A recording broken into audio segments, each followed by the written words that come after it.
Maybe I should complicate this before I start speaking here. Welcome to the Comics League New Year's party. I'm your host Sharon, and I got the boys. I got first off, who is that right there? Hey everyone, it's Lad. What's up, dude? Long time no see. No, it's good. It's good. I had to come for the party, you know. We got JJheat bringing the heat. What's up, dude? What's up? Then we got this dude. I am Phoenix. What's up, Nick? How you doing? What's up? Oh man, It's so I good. swear, if you add one more person, the stream's gonna burst. Ne- Oh no, no, it exploded! We got Kyd Take No. Off. What's up, gentlemen? What's up, gentlemen? What's up? So today it is Happy New Year, everyone. Well, we're 2 hours away from that, so we're just gonna hang out, do some stuff, and And then once that bell hits, we will literally be rocking in the new year, courtesy of Moa. yeah, let's see. All right, so Lawrence, my prediction is a Power Rangers Lost Galaxy in space team up for Cosmic Fury. If it doesn't happen, I'm going to start a campaign for an SPD reunion. Yes, please. Hey, Lawrence, I hope they do something really exciting for the 30th anniversary. Well, they're they doing a are. They special actually season. are. They're But why Um, SPD though? well because Yeah. SPD is Space Patrol Delta. Like, Look, no, I know. I'm just saying. I just feel like Turbo or like Oh, I don't boy. even. Well, I just feel like there's some more iconic Power okay, Rangers out there here's than the SPD. reason why. Lawrence is going off of the theme of like the space rangers. He's going off of Okay. like the rangers from space, you know, like Lost Galaxy in space, literally. Cosmic Fury is a space team. I think that's about it. You know, No. Space Patrol Delta, while it is They didn't Earth Ninja space. Storm. Ew. Yeah. I'm talking about space teams, but you know, but yeah, they are actually they've already kind of announced kind of what they're doing. They're basically bringing back the original crew as much as they can. Like they actually brought back David Yost, which is a huge thing. Yeah. They're also doing Trini's daughter, so that's kind of the big thing. Because that's kind of the big thing about bringing back the original five is Trini's dead. She died actually in 2000 in a car accident. Fun And- fact: Trini's actress Tree Tang and me actually share we were born on the same day, not the same year. We were both born December 14th. Happy belated birthday to me. And so yeah, they're I don't know how to put this, but I'm kind of a big deal. how could you be so wrong but also so right? Yeah, that's true. That's true. That's true. But, I anyway, got a finish couple of them. To finish my thought, so like Yeah, the go ahead. big kind of question is how are they going to bring back the Yellow Ranger? Because obviously Karen Ashley was the second Yellow Ranger. I think bringing back as Tree's daughter, I think that's probably the best way to do it because you still have Tree. Tree is still there. Her character is there in spirit. You know, like you can still have, you know, even it's a brand new actress, it's no, you know, whatever. You still bring Tree back, but it kind of in a way, and I think that's probably the best way to handle it. Yeah. I agree. And Draga says, Happy New Year, Jared and everyone. It's like 4 a.m. right now. Well, I appreciate you Appreciate hopping in it. the chat. And 2023 is already blessed for me. I'm meeting most of the in-space rangers besides the pink one, the blue one next month. Dude. I actually met the Red Space Ranger last October, and he has a copy of Turner Samurai. Oh, sweet. This week of 2022 has been fire for me. I got a cameo from Hunter Deno in a 4-minute long video from Ciara Hanna. Oh, nice. Oh, you mean the Nice. only good Megaforce Ranger? The only Yeah, good- you mean the only Mega Force Ranger that people like? Here's how you know she's the only one people like. She's the only Mega Force Ranger to show up in the crossovers. Yes. like because he's the only one. Like here's the problem. I will say the Green Black Ranger. He has I actually don't mind him. He's not bad, but like Pink and Red are terrible actors. They are just they are terrible actors. It's horrible. True. I will Gray say is horrible. Andrew Gray, the guy who plays the Red Ranger, he seems like a nice guy. So I got nothing against him personally. Like if I saw him at a con, it'd be cool. Like I'm sure he seems like a decent enough person. So I'm not gonna harp on him too much. I really feel like it's more of an Andrew Garfield situation where you had a decent actor, the material was just crap. Yeah, I really feel for I really feel Yellow, I would agree. SPD for 2025. Heck yeah. And Draga says, It's- I'm Ron Burgundy. You clearly saw it with Justin, the Blue Ranger, where he came back for In Space in the True Blue to the Rescue episode. Like you could actually, when he was actually under some really good writers, like holy crap, he's a tolerable character. Like it's like it's even though it was a miracle, suddenly he was an interesting character. Like that one episode redeemed his character. It was never the actor's problem. It was the fact that Turbo had pretty bad writers. Like didn't know how to write exactly. them. And suddenly he was on In Space, and he was actually cool. So real quick, what's up, Andre? Director of Project Justice League in the house, by the way. Just want to round of applause for something that was so glorious. I sent it to these gentlemen, and we all loved it. Holy crap. Because here's the thing about Project Justice League now. I'm satisfied. Don't get me wrong. I want it live action. But if that's all we get, I'm like, okay, cool. Because you could just watch Man of Steel, BVS, Zack Snyder's Justice League, and then Project Justice League, and you're good to go. And we got, Andrew Gray is a nice person. By the way, Lad, all right. So for those of you that don't know, Lad is the co-founder of Comics League, and there's something very special that I made a clip just for you, Lad. Oh, really? So special.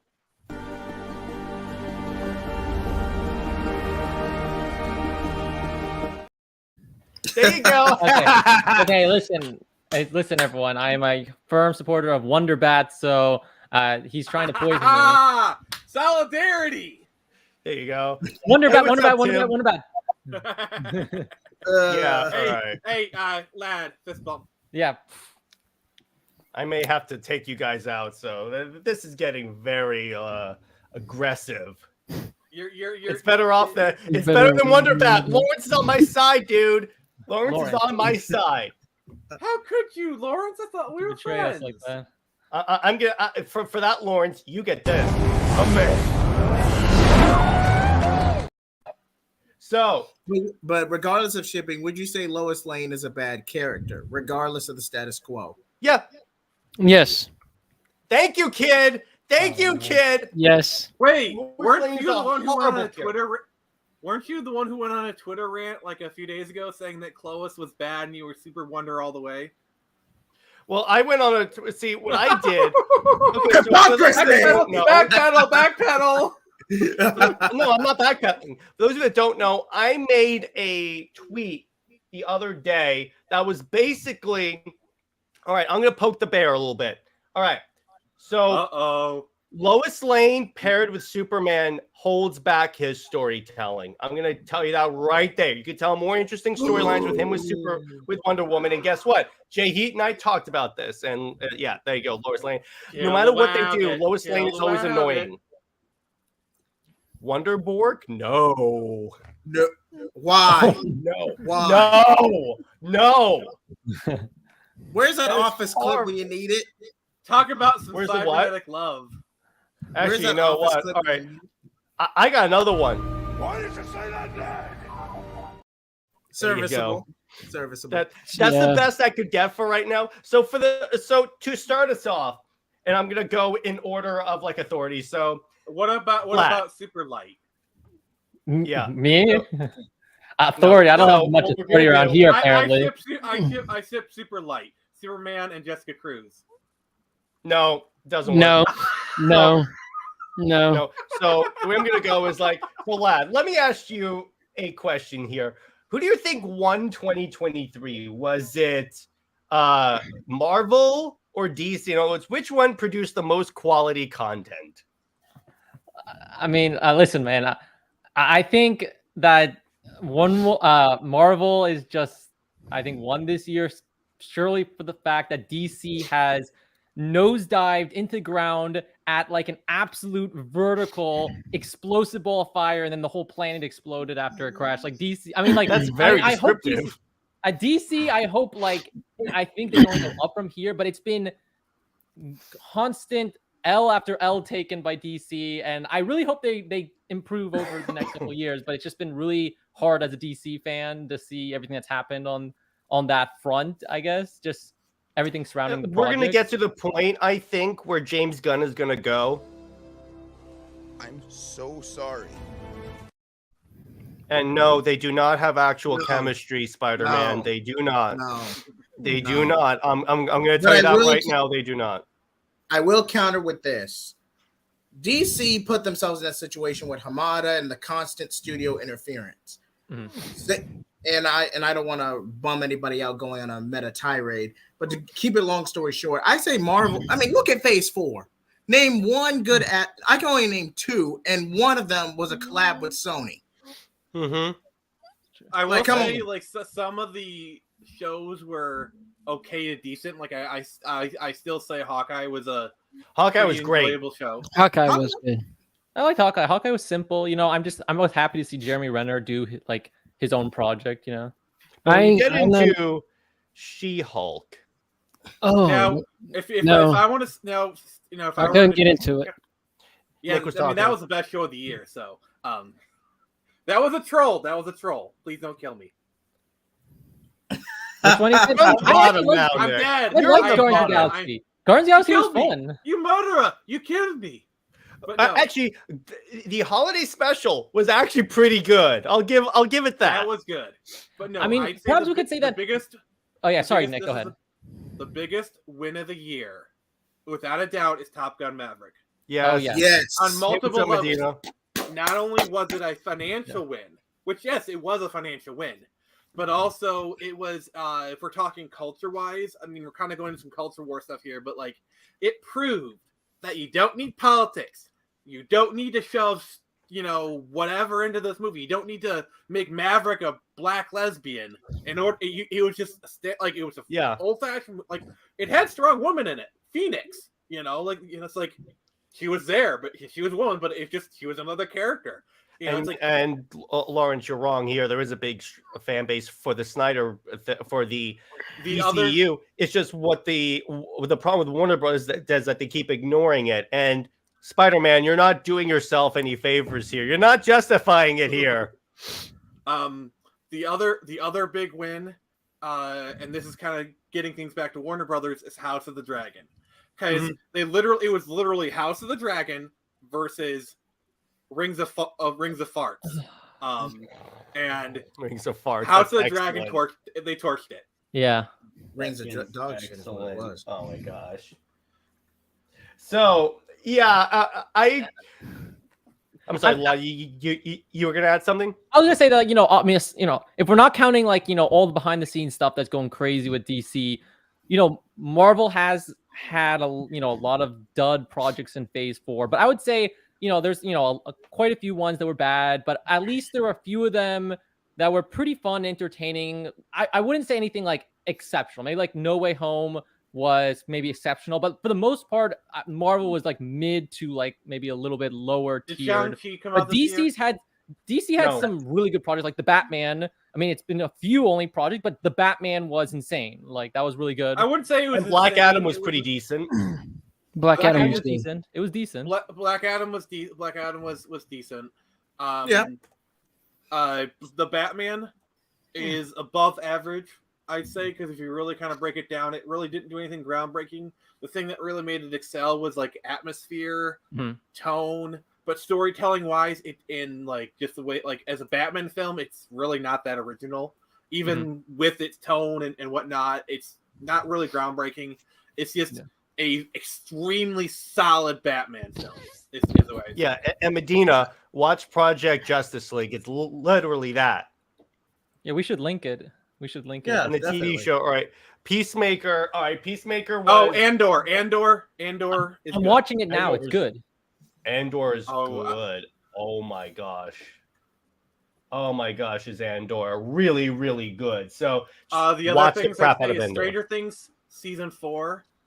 Oh my god, like that show really, because Stranger Things was kind of on the downtrend because like it'd been a while since season 3. Also, season 3 was kind of but Stranger Things really brought it back. Stranger Things is great. Stranger Things season 4 was kind of a back to basic seasons. almost it kind of brought you back to that kind of like it had the most season 1 feeling. It does. It definitely does. And then Spider-Man says Moon Knight, Loki, and Obi-Wan should have been 2.5-hour movies instead of 6 episodes each. The budget stretch shows and they get a little boring. And let's not forget the crappy CGI that was She-Hulk. Loki, I think, was okay as an episodic thing. Like, I feel like the thing of the show kind of helped it a little bit. Like, Loki was aggressively mad to kind of Yeah. But I will say the atmosphere of Loki, the whole like smoke-filled conspiracy, basically the thing that like my favorite part of Loki was like when they're in that bowling alley and when you see a Polybius arcade machine in the like the background, I was like, holy crap! Yes, Garrett, I'm censoring myself because you asked. Thank you, I appreciate that. The fact that they put a Polybius count in there, the fact that like a percentage of a percentage would get that joke, that to me is like, okay, you have to know you have to like that is a deep cut of like video game lore conspiracy theory. You know, to put that in there, it's like, sorry. And Lawrence here says the best DC shows we got is Superman and Lois and Stargirl. Yeah, Superman and Lois is good. The only stupid part is in Superman and Lois. Whenever he like lifts something like this, you could see like the suit starts to bunch up because it's a muscle suit, and I'm like, oh, this is horrible. That's just Kryptonian anatomy, man. MCU should reboot and start a darker, more serious version. I don't think they could do that. You saw what happened with the Snyderverse. Maybe after Secret Wars. The MCU fans will throw a conniption. They will freak out. I hope that they take advantage of their Disney Plus shows to do that. Here's my counter argument. They should do Marvel Knights kind of style where like, because let's be honest here, certain properties do benefit from a darker tone. Daredevil, Punisher, you know, like honestly, a rated R Captain America movie with like Steve Rogers, and it gets like really dark and whatnot. That could work. A dark Iron Man, like imagine an Iron Man movie. Winter Soldier show, kind of like Homeland. Okay. Yes. Secret Invasion. You know, I don't think Spider-Man should go rated R. No, I have one for you. How about a rated R Ghost Rider? And I said this before with Keanu Reeves.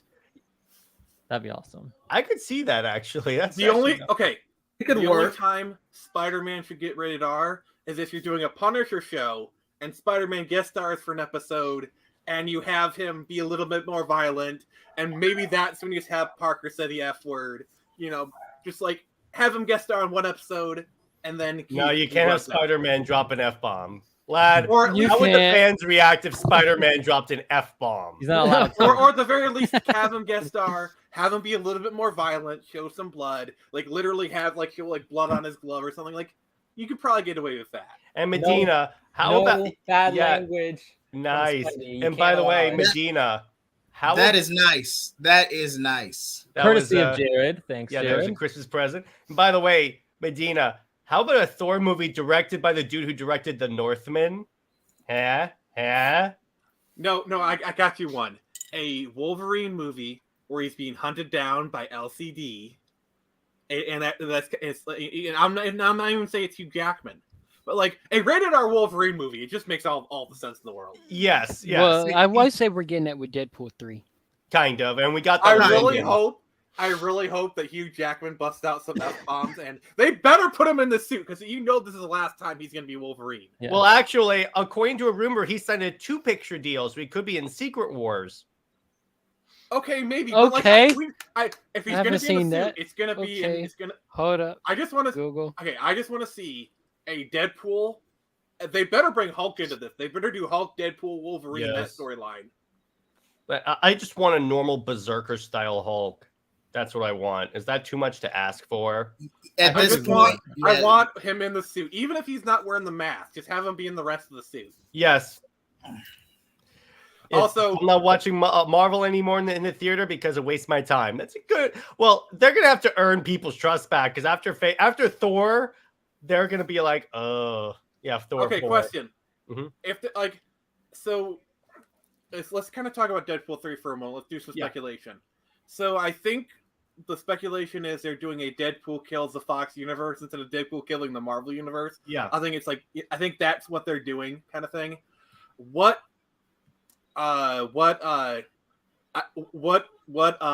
Fox actors you think you're gonna bring back? It's like, I could see Chris Evans coming back as Johnny Storm. Yes, I could see like Halle Berry coming back as Storm. Could she pull it off though? Oh yes, she can. I mean, most of Storm is special effects and wire work, so that's fine. Question: if they bring back Jean Grey, is it going to be Famke Johnson or is it going to be the Game of Thrones one? I think the best way to do it is to keep all the actors consistent. In other words, if we're using Halle Berry as Storm, use Famke. I mean, honestly, I think Famke probably would be cheaper to bring back anyway. Let's be honest. I feel like they need to bring back the original Rogue. Yeah. Plus, I want to see a rematch of Snark between Logan and Cyclops because that was always the best. Yes. Keep your eye open. Oh my god, I was just about to say that. Bro. I love where he goes. Don't worry, Scott, it's me. Okay. How do I know that? You're a dick. Okay, that's all good. I love that. That's what he pulls back the claws and leaves him a middle claw. He says you're dick. Yeah, I love that.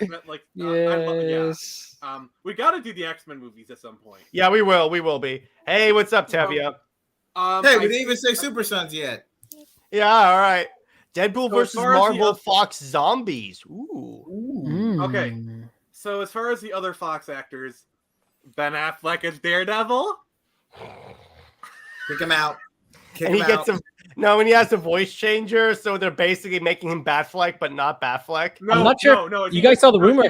Ben Affleck could be going over to Marvel. You guys see that? I saw that rumor. Yeah, he's gonna be Daredevil. That'd be hilarious. No. What it is I swear if Jennifer they're not going to bring back Gardner as Elektra. They're not going down that path. No. What if like it's just kind of a thing where it's like Ben Affleck and Jon Favreau are like Foggy Nelson, like like I could see Jon Favreau being Foggy. I could see that just because Favreau's in the system. I could just see that, I could just see that happening. Where Jon Favreau's Foggy Nelson again. Yeah. And by the way, speaking of Daredevil, I'm going to say this on stream. One of the highlights of the year was watching the director's cut of Daredevil. Oh my gosh, is that actually a coherent movie? I know, right?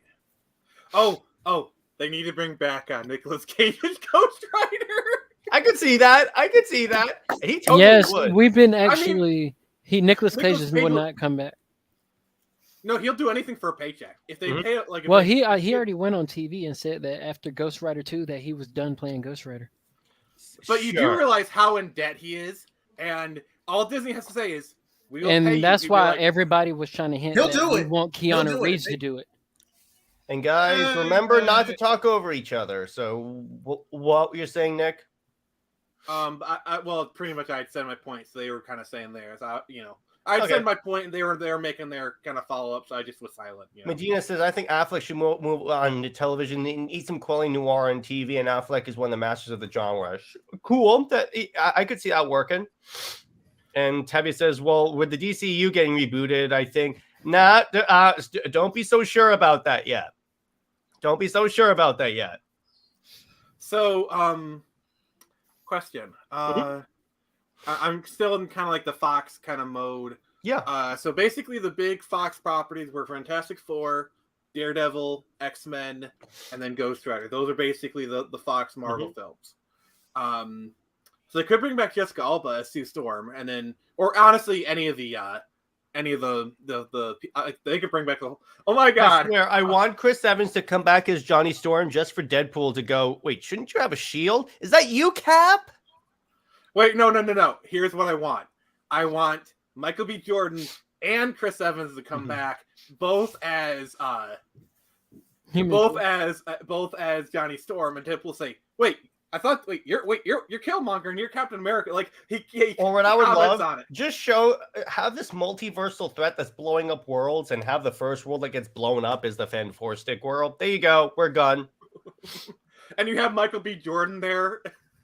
Like, and by the way, Lawrence, you have any idea how many times he said that and then came back? He said he was done after Justice League, and he came back for Zack Snyder's Justice League. So all you got to do is give these people a higher paycheck. So here's the thing. I think it's a big if for Ben Affleck to come back as Daredevil. But if he does, I don't think they put him in the suit. I think they just dress him up as Matt Murdock and have him just be there or something, you know. Or have the suit on, but don't have the cowl on. Michael B. Jordan is a great actor, but I do not want to see Fanboy Stick ever again. Thank you. Thank you. I do want to see Chris Evans as Johnny Storm again. Yes, because like, that's why I say just blow up that world immediately. That's it. We're done. But I want the movie and to be like, don't be so sure because because what could very well be happening is since all the backlash, they're probably going to say, you know what, let's bring him back. Let's bring him back. Though to be fair, he's perfect for Captain Britain. Let's be honest. He is perfect for Captain Britain or Hyperion. I'm telling you, bring back the actors and Squadron Supreme members. I know you like that, Jared. I realize that, but they're not going to put him in a Superman knockoff. They're not going to do that. Yeah. That would be like saying as an FU to DC. Yeah, they would. No, it's petty. It is. It's also Henry Cavill might sign up for Captain Britain because but he wouldn't do Hyperion. Like it's like saying, oh, Anthony Starr is out as Homelander. They're going to cast Henry Cavill as Homelander. Or it's that same kind of energy. I'm telling you, they cast all the Justice League actors as Squadron members, and then hire Zack Snyder to direct the Squadron Supreme movie. I know it's something I would do. Honestly, I'd be like, "Hey DC, guess what? I got your people." It cheapens them. Like if you wanted to do that, you hire them and then you cast them as someone else. Like you hire Henry Cavill, you cast him as Captain Britain. You hire Gal Gadot. Okay, what Marvel role should Gal Gadot play? That's a good question. Actually, that's a very good question. Maybe no, not Invisible Woman. No. Actually, Elektra. Yeah, Elektra. She could do Elektra. She could pull it off. She even has. I'm trying to think of like. I'm trying to think of what if she was Rogue. No, she has to have a Southern accent, and no. No, she can't. And no. Tavia, we're talking about other than Squadron Supreme members, because that's the obvious answer. Like I'm trying to think of X-Men roles she could do. Psylocke? Okay, yeah, I could also see her as Jean Grey. Like if you want to. Yes, I was just about to say Jean Grey. Phoenix. Yeah, I could actually. That actually would work out. Not Emma Frost. It'd be forcing it. It'd be forcing it. I agree. No, I don't think Gal Gadot doesn't have like this. Like Gal Gadot is beautiful. She's not really sexy. Like she's sexy, but she's more in a classy, beautiful way. True. Gal Gadot, okay. Jean Grey is the woman you take home to your parents. Emma Frost is the woman that you meet. Is that you don't take home to your parents? Yeah. And Gal Gadot Scott Summers can attest to that. Yeah, exactly. So like, oh my god. Okay. Eva Green as Emma Frost. Yes. Yeah. She works better as Poison Ivy though, but. And I'm sorry, but January Jones she looked like Emma Frost? She did a terrible job. I'm sorry. January Jones is not that good of an actor. She is so. And Lawrence summarizes my thoughts right about now. What the hell am I hearing? But Barry Ladd, what Marvel characters do you think that Gal Gadot could play well? And by the way, it's kind of funny. You guys ever want to try I think that's going to F with your mind. Watch Fast and the Furious after watching BVS, because then it just looks like Wonder Woman drives fast cars and uses guns. No, I don't know what heroes. We got quite a few heroes coming up. I'm not sure. That could work. No, that wouldn't work because she's much older than Peter. Oh, true. Yeah, because like so Black Cat I see as like late 20s, early 30s. Ooh, like wait. max 33. Silver Sable. Silver, maybe. I think he's too young for Silver Sable. Like Thomika Johnson as Silver Sable that could work actually really well. I could see that. I'm trying to think. It'd be great if she played like a Spidey supervillain, but I'm off the top of my head, I'm having trouble thinking of female. How many female Spidey supervillains are there? Well, yes, there's Black Cat. Well, we already said Black Cat. Black Cat. That's the only one. That's the only one I can think of. Black Cat, I always see her as like 27 to 33, that age range, you know. Yeah. Daddario playing Black Cat? Actually, Daddario seems more like a Betty Brant kind of character. Oh, okay. I see her as more of a Betty Brant. Mm-hmm. Now you got me thinking who could play Black Cat. Yeah, but it's like that silver hair. It makes her look like late 30s, early 40s-ish. That's how kind of how. Plus, obviously, when I think of her, I'm thinking of the PS4 game. Where in the PS4 game, she looks like early to mid 40s. I'm sorry. Mm-hmm. And Spider-Man should know because he deals with her on a daily basis. So let's pay attention to what Peter Parker says. Actually, Felicia is usually a little bit older because there's actually in the Ultimate Comics, there's a kind of storyline where he's been heavily flirting with Peter, and then when she finds out that Peter is underage, she. Oh yeah. By the way, lad, look what I picked up. Hey, look who got some good merch. First That's a good book. Spider-Man. And I've been checking out.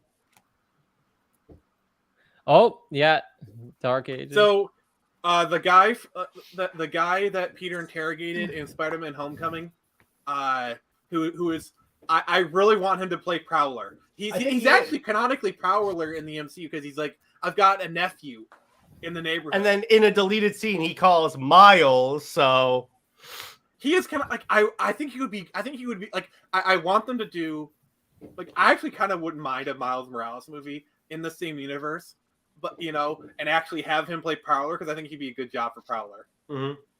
They're classmates in college, that's what he's saying in terms of Black Cat and Spider-Man.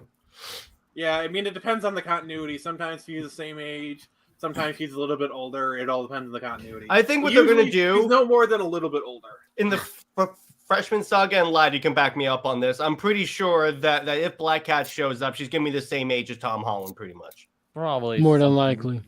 You know what the worst part is? We were this close to getting the woman from Rogue One as Black Cat, and that is perfect casting. Yeah, that actually works out really well. That's what... She was in Amazing Spider-Man 2. Where he calls her Felicia, and I'm sorry, even now she could play an amazing Black Cat. Yeah. Now, who do you think would actually play a good Gwen Stacy? Emma Stone. Sorry. I'm Emma Stone. No. You have to do MCU because you can't do Emma Stone because she's in the Andrew Garfield universe. Multiverse variants. You can't do it. Okay, I'm adding a rule. You can't use Emma Stone. Oh, come on. She make a perfect Spider-Gwen. No, I'm saying yes, you would. I recognize that you have made a decision, but given that it's a stupid decision, I elect to ignore it. What about Bryce Dallas Howard? She might be free after Jurassic Park stuff. She's too old. Too old. She's way too old. She can pull it off though. I want Gwen. I want Emma Stone as what's Spider-Gwen? No, Ghost Spider. Sorry, I was thinking of her like her actual name. Mm-hmm. I'm sorry, I want her as that so bad. They'll probably end up doing that, and I think that would be great. And we're talking about MCU, Tevia, because as far as we know, Gwen hasn't shown up yet. Basically, the storyline that I have in my head is a multiverse variant of Spider-Gwen gets put into the Amazing Universe, which, by the way, my headcanon is that the Venom films and all the Marvel adjacent films take place in the Amazing Universe. By the way, that works. Here's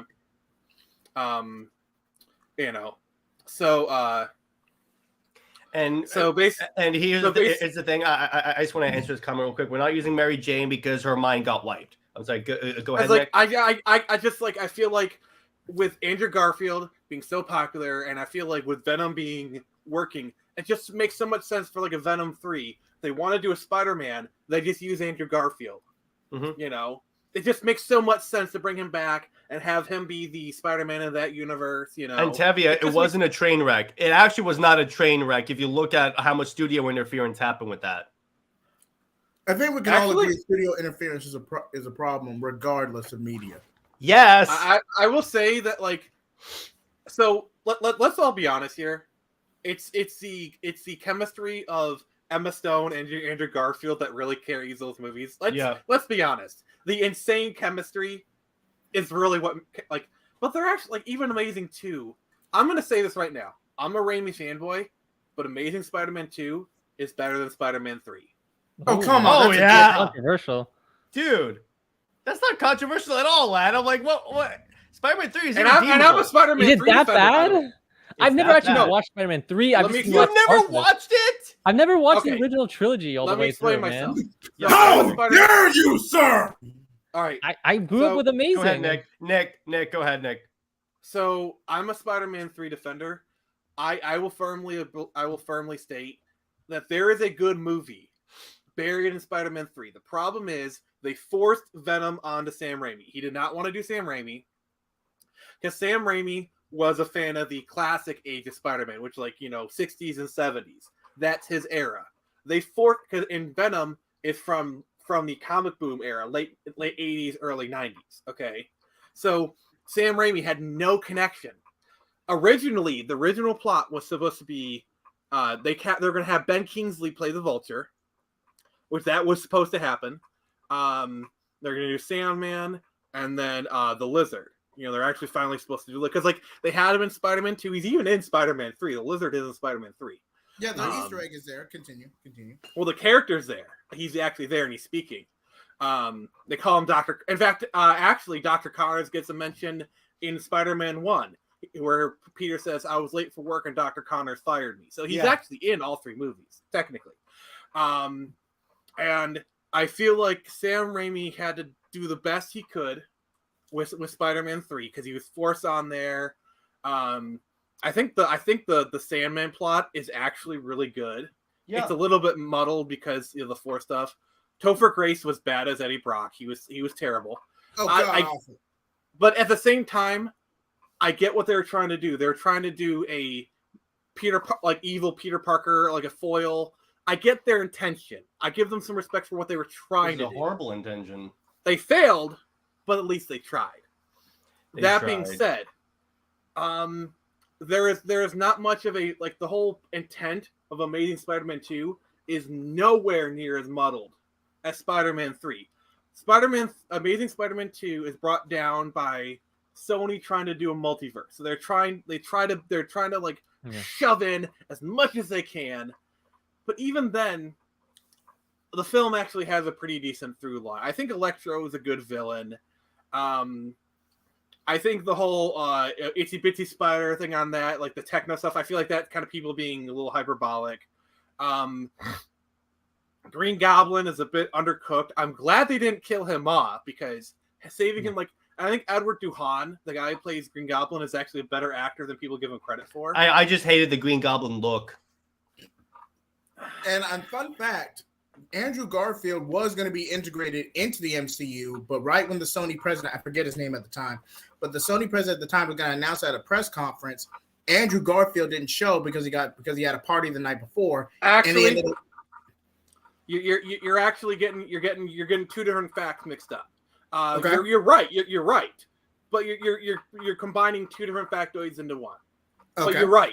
I'm just saying you're not wrong. Everything you said was right. It's just you're kind of like, so basically what it was is there's supposed to be an Amazing Spider-Man 3. Like, they're actually going to go forward with it. And so Andrew Garfield and the head of Sony were in Brazil, and they were literally going to announce it. And the day of, Andrew Garfield got sick and he had to cancel his appearance. The head was so offended they canceled Spider-Man 3. That's that part. The other part is, thanks to the Sony leak, we know that when they were talking with Sony, Marvel, there was actually some discussions about bringing Andrew Garfield into the MCU. Like, it was discussed, but ultimately decided not to do it. So what I'm saying, JJheat, is you were correct. If you were saying stuff that was correct, it's just you're kind of mushing 2 things together. So you weren't wrong in any sense. And Tevia, we want Amazing Spider-Man 3, so don't say no one wants it, dude.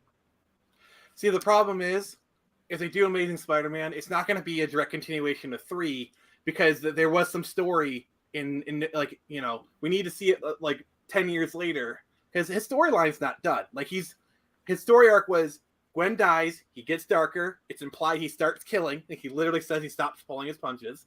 Because the thing about Spider-Man is he kind of has like the same kind of problem that Superman does. You know, the world of cardboard.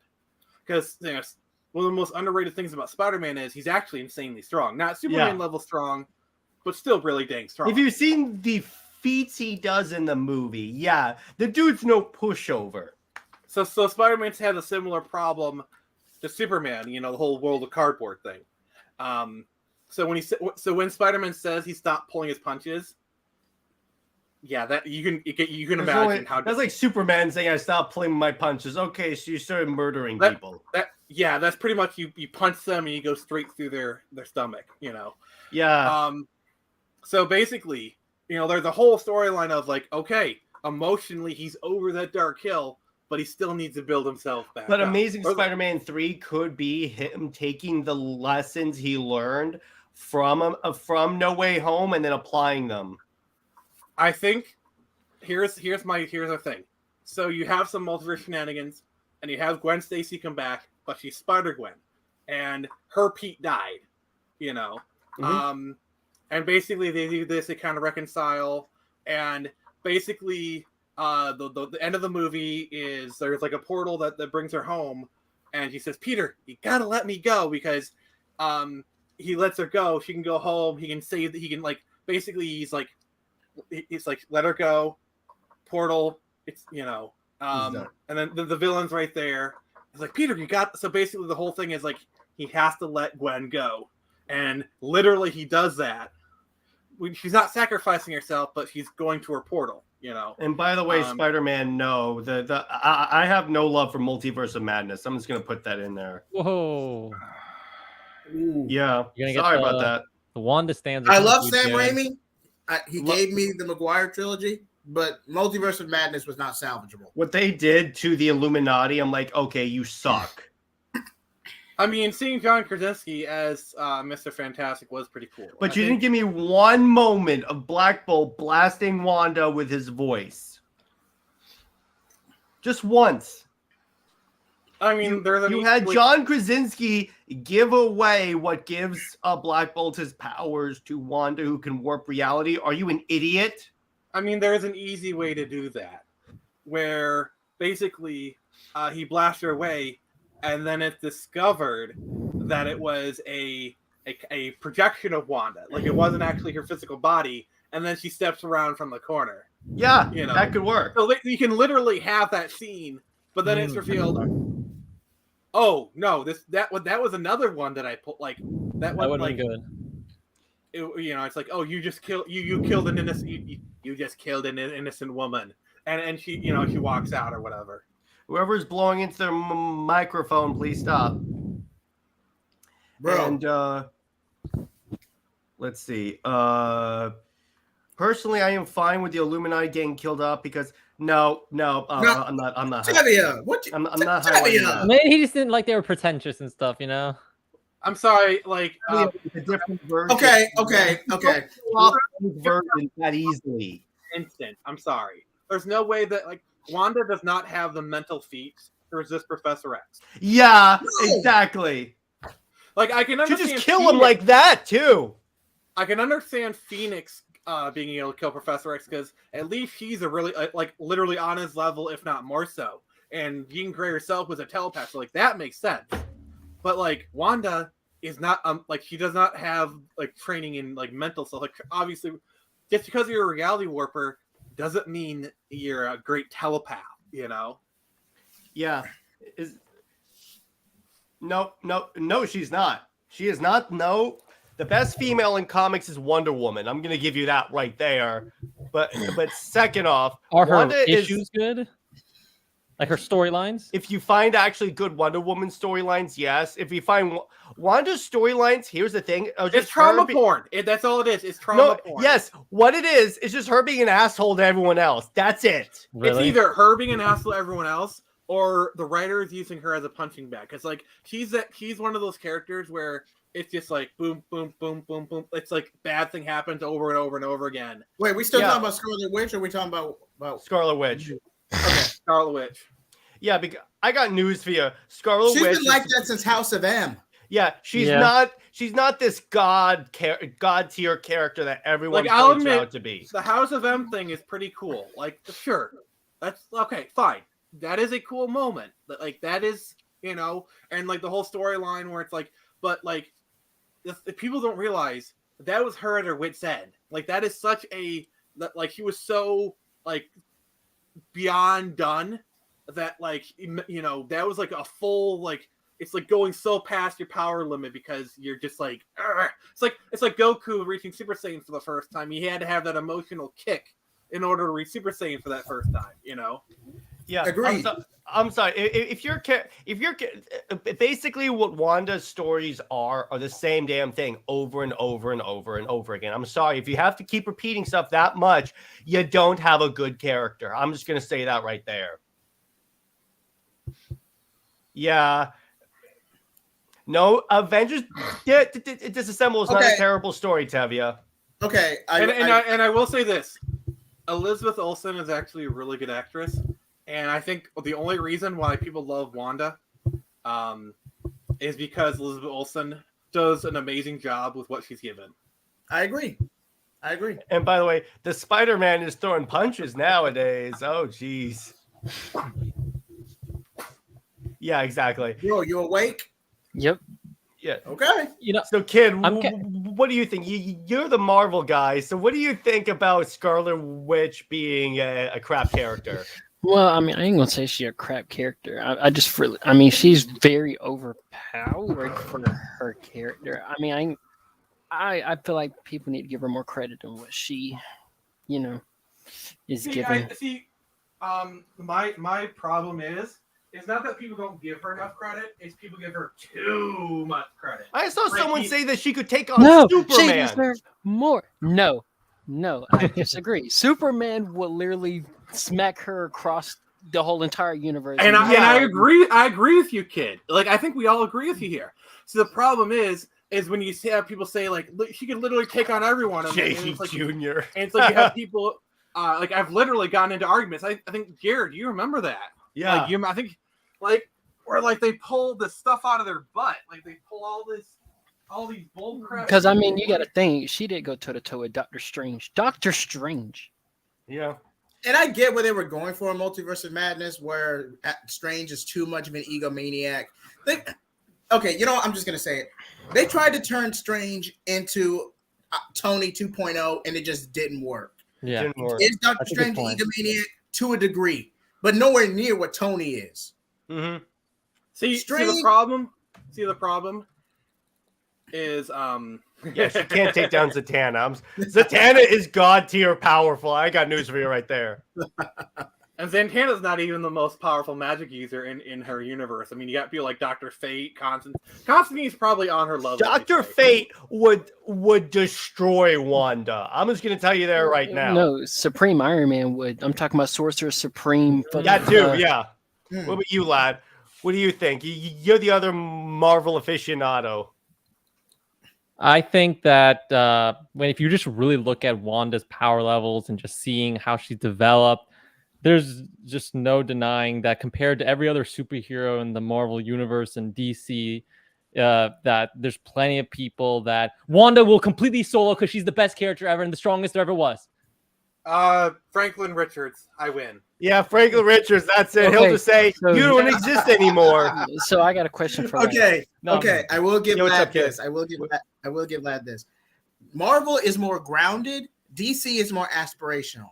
If you really scale Wanda to DC, no chance. There's going to be at least 12 characters on the top Look of my this way. head.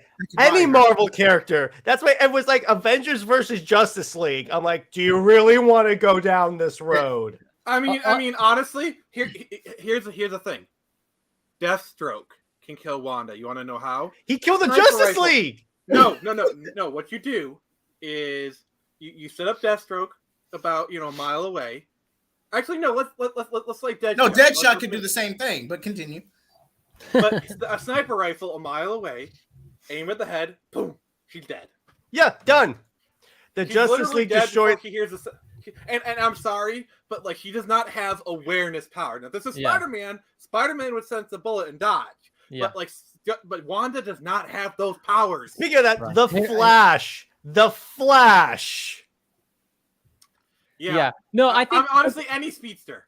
Any Go ahead, lad. realistic. Quicksilver probably could. Quicksilver could. Unironically, Wanda, I don't like. She definitely couldn't solo a lot of people, but I feel like in the MCU they have given her a huge power scale starting from in Phase 4, where we see her WandaVision and into Wanda Multiverse is a Madness. glass cannon. Thor could take her out. Let's face it, He- Thor. he is- Green Lantern Thor- would take her. I actually MCU Wanda could probably take Thor. But here's the thing about Wanda. Yes, she's powerful, but she is the epitome of glass cannon because she's still a human of flesh and blood, and there are so many ways around it. You gassing her, Shoot her. That's it. You're done. Yeah. She's not Superman involved. That's why I'm like, wait a second. Superman is super fast and super strong. He would super speed to her so fast that he would punch through her face. And let's not awareness. forget, She does not have awareness powers. Oh, wait. And Lawrence brings up a good point. The Teen Titans could take her out with Raven. That's good. Yes. I can see that. Kid Flash. Yeah, but I get that, Spider-Man. But the thing is that she has to see them coming. She doesn't have like a sixth sense. So, and the You gotta Flash compare runs reaction fast speed. enough to actually like show up and Okay. tap on the shoulder and punch her. Let's kind of play out this scenario because I guarantee you. See, here's a problem. The hex probability. You could say he could do like wards to make her aware. Yeah, maybe she could do that. But is she going to do that all the time? Is she going to have those defenses all the time? What about when she's sleeping? What about there's a million. It's going to drain her. All you have to do with one, it's a waiting game. Wait until using all of her magic powers is gone, is tired her out, and then you just pound her to ever living. Okay, for example, Silver Surfer. Let's say Wanda's encased in a hex. Silver Surfer could break through that hex easely, literally fly down and blast her, and there's not much she could do.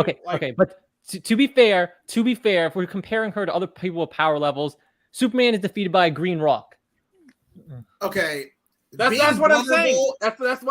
See, lad. You think that's a win, but actually you just owned yourself because you just proved my point exactly. Because all these powerful characters, they're not invulnerable. Superman can be beaten by a green rock. Wonder Woman, studio by a bullet to executives. the head. Come on, you gotta give him that, Jared. Congratulations, lad. You played. Hey, yourself. hang on, Nick. Hang on, Nick. I gotta give him that. But I do see what you're saying, Nick. Yeah, that's a good point. That Here's the thing. that's It's like not I love those invulnerable. people. I love those people that are like Justice League versus the Avengers, and I'm like, Justice League is literally all wall-to-wall gods. Yeah. What are you doing? So we got let's take Wanda's best moment in the MCU, soloing Thanos. Okay, yeah, she was soloing Thanos until he did the batteries on her. Those batteries could have killed her. Okay, And by the way, do you know who else soloed Thanos and beat him? Thor. But that was a really more powerful Thor. Thor still could. Because that's the thing. Yeah, she soloed him, but that's not exactly because Thanos is not that powerful. That's 2012 Here's the Thor thing. back in Phase 1. And here's the thing. Thanos is not that powerful unless he has that gauntlet. If he doesn't have the gauntlet, he's actually quite weak. He might have superhuman strength, but he's weak. To be fair, he soloed Hulk without he had the gauntlet on, but he wasn't using it to beat the Hulk. Let's give Thanos some credit here. I think he had the Power Stone, but he wasn't using it to beat the Hulk. Because if he used it, it would have been glowing. He didn't use the Infinity Gauntlet to beat the Hulk. So let's give him some credit. But here's the thing, Spider-Man, you're going off of Marvel rules. The DC speedsters have run so fast they go back in time and change the past. Quicksilver hasn't done that. So my argument is that Spider-Man 7285, you played yourself. So Quicksilver, I think it's rated at, like he goes basically speed of sound. Like Quicksilver is speed of sound. That is At like most. literally Quicksilver at most. Like the Flash literally outraces speed itself. I mean, it sounds ridiculous, but it literally happens. And Tevia, Darkseid, because guess what? You can't kill Omega Beam. Darkseid because when you kill his body, you actually just kill his physical embodiment. He's an actual god. Studio Like, executives I'm can sorry. kill him So- too. Don't get me wrong, Dude, Thanos you is can kill him powerful, too. but like Darkseid is literally Darkseid is comparable to Galactus. Yeah. Mhm. Yeah. Yes. Like if Darkseid was in Marvel, he would be a Celestial. He is Every Darkseid bit. is Celestial. Darkseid is a Celestial level. Yeah, he is. Thanos is not a Celestial. Because here's the thing: if he hits the Thanos with the Omega beams, he Omega. can wipe the Thanos from ever existing. I will say, And by the way, if Thanos since had the the Infinity Batman, Gauntlet, I will say this though: if Thanos had the Infinity Gauntlet, he probably could block the Omega beams. I will yes, say but that. here's the thing: the Infinity Gauntlet only work in the Marvel universe. They don't work in another universe. Well, let's pretend Thanos comes to the Marvel universe and the Infinity Gauntlets work. I still think, even with the Infinity Gauntlet, Darkseid probably would win, but it comes a lot closer. And no, Spider-Man. My point is that he would go so fast that the Hex would not have time, because you fail to understand the thing about the Flash. His stories boil down to he just runs faster. That's it. Yeah. I mean, And by the there's way, literally a you know, million things he could do. He could run so fast that he literally sucks. Like he runs so fast around Wanda that he sucks the air out of You that wouldn't be able to area. hit him. And by the way, the Batman, since you actually put up that line, I'm just going to give you this. Ready the Armada. We will use the old ways. And you got to say the Flash can also run fast enough to turn back time too. Yeah, exactly. Flashpoint. Basically, what we're all saying here, no, Scott, you got to factor reaction time and actually getting a magic spell or hex off. Barry, especially Wally West Flash, will be able to speed blitz Wanda so many times she wouldn't even be able to get a syllable in. Only Why don't unless you just Wanda, mail me the bullet? unless Wanda has the Book of Ashanti and the Book of the Damned. If she has both Still of those, not. they're Yeah. Still not. You fail to understand how powerful the Flash is. Well, maybe she could summon the Black Racer, and he can take out Flash then. How would she Flash even know is that literally- the Black Racer exists? Also, The- Flash the- has beaten the Black Racer, so That's true. Yeah, in the Book of Flash Ashanti. has But here's the beaten thing: everyone. you want to know what a Book of Ashanti WandaVision is weak against? What? Bullet to the head. Yeah, exactly. That's it.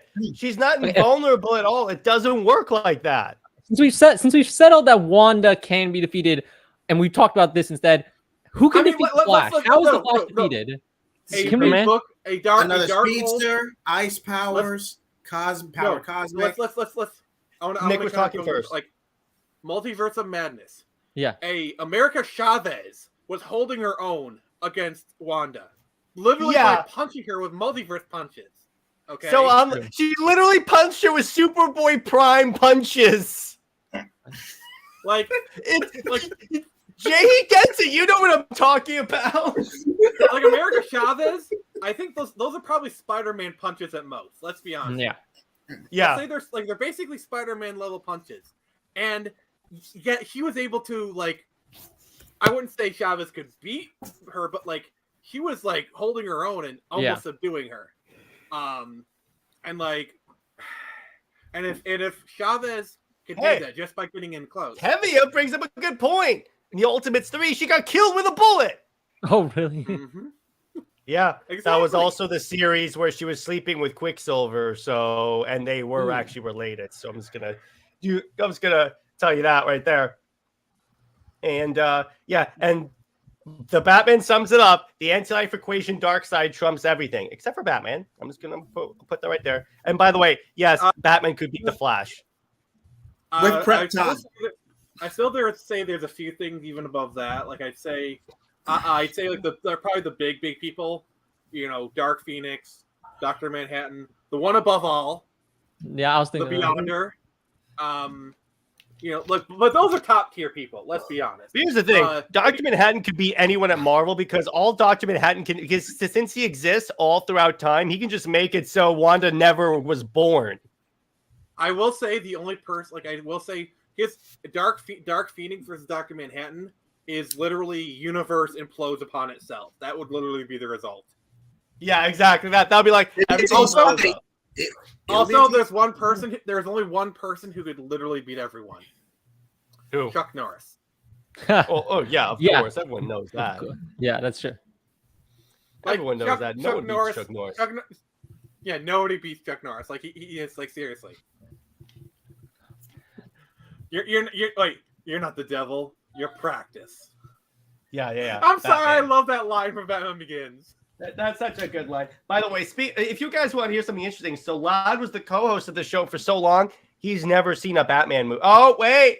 We got our lady in the house. We got Snyder Queen. So I got to play this very special clip for Snyder Queen.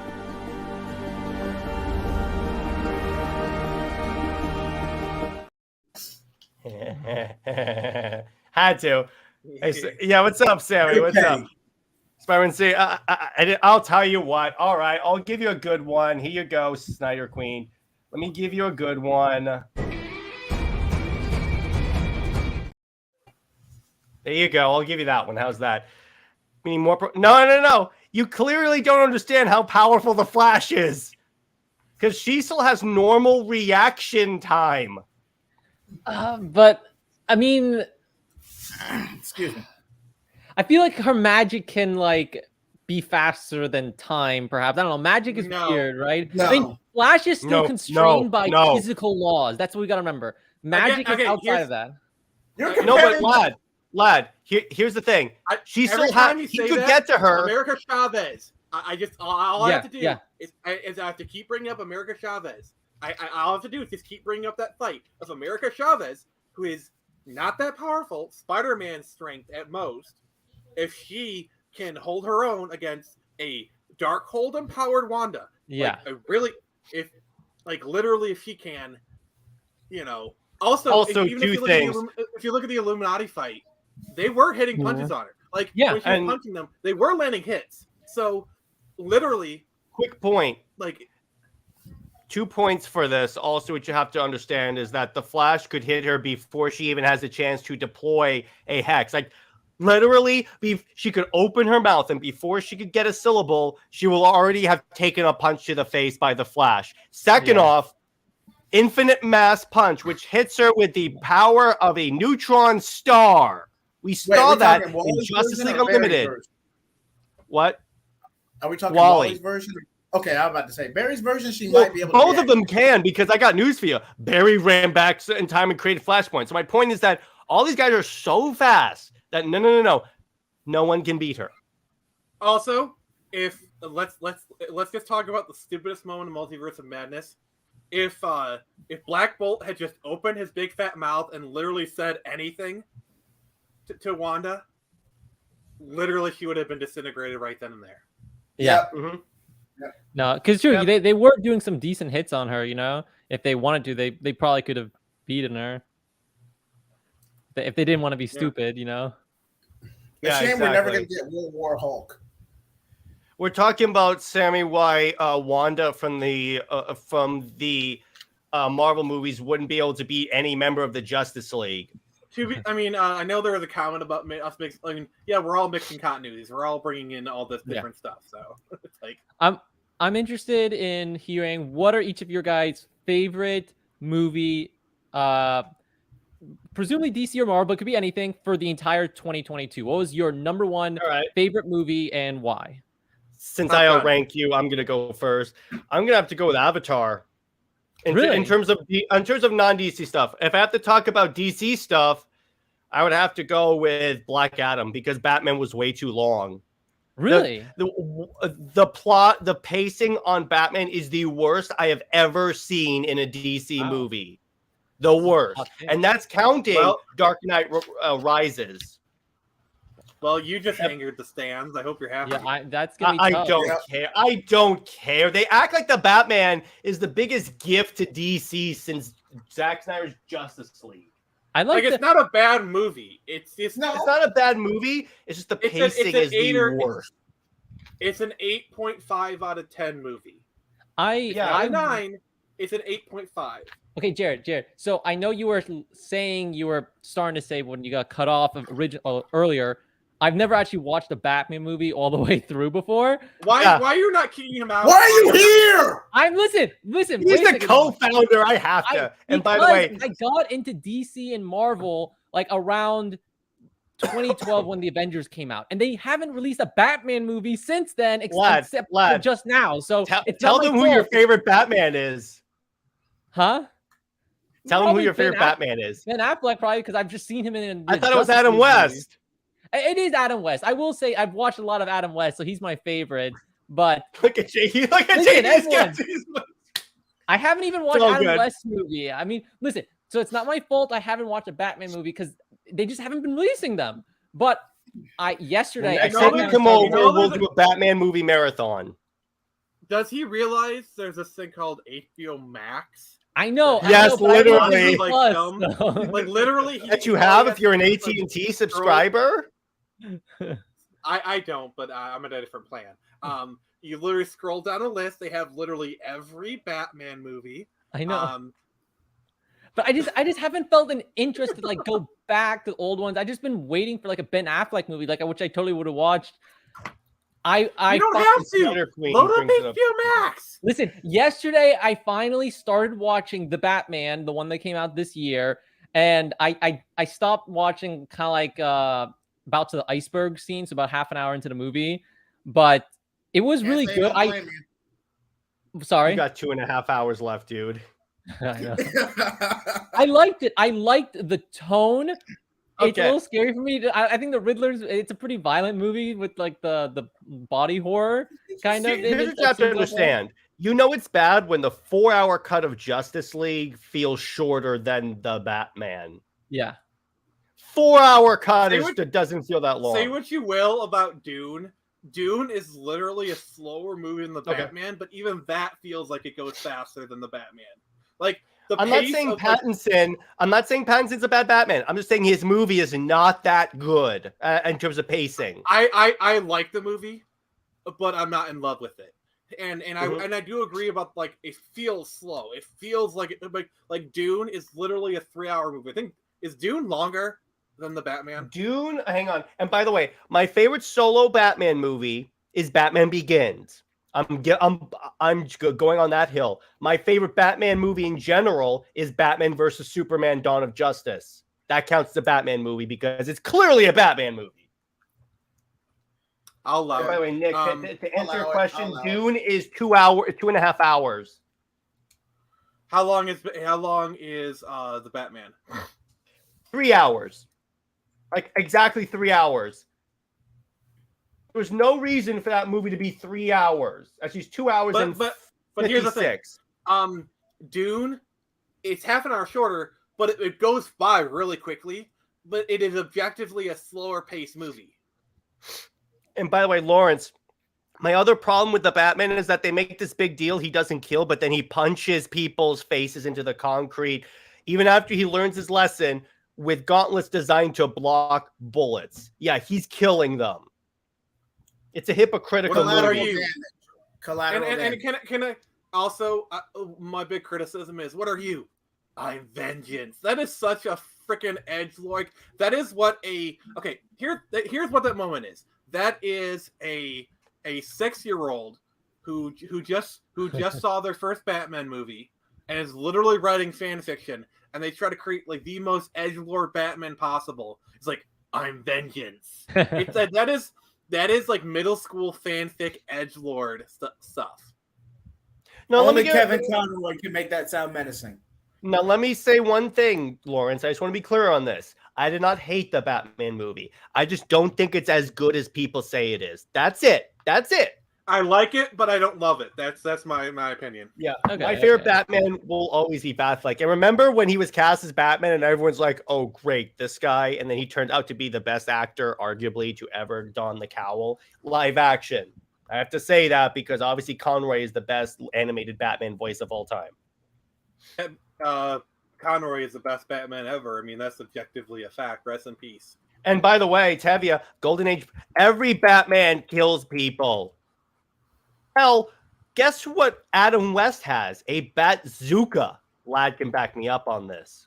Yeah. My favorite Batman, Michael Keaton, literally sets people on fire. Oh, he killed people. I love those people that think I hate a Batman that killed. Wait, he dropped a bomb in someone's pants and smiled too. He literally threw the Joker off of the roof at the end of the first movie. He didn't kill him. The ground killed him. Good popcorn violence. Watch the Keaton movies. You know what I did? I was having I a didn't debate. murder him. The pavement did. I was having a debate with Nerdette's newsstand about Michael Keaton killing, and I sent her 5 things on YouTube. Actually, I sent her every scene in Michael Keaton's 2 movies of him killing people. She's like, "Oh, I guess you're right." Yeah. Oh, by the way, Adam West kicked someone out of existence. Yeah. So I'm like, yeah, he killed. So anyway, but yeah, that's pretty much where I go for my favorite content. What about you, Lad? I'll go with you. I'll go with you next. Oh, okay. Favorite content that came out this year. That's a tough one because I didn't see too many movies this year, honestly. And you in chat also drop that in the comments. I go with someone else first. I gotta think about it a second because now I gotta remember. I don't think I saw many movies this year. Top Gun Maverick. Hands down is the best movie of the year. That counts, Lad, by the way, if you want to say that. As far as comic book movies, it's been pretty bad on both ends, but I'd probably say the Batman, only because there's really not been that much good stuff. Can I talk about like some TV shows that I did like? Can I say that? Yeah. Go ahead. House of the Dragon. House of the Dragon was amazing. Obviously I mentioned Stranger Things 4, but like House of the Dragon was so much better than had any right to be. Yeah.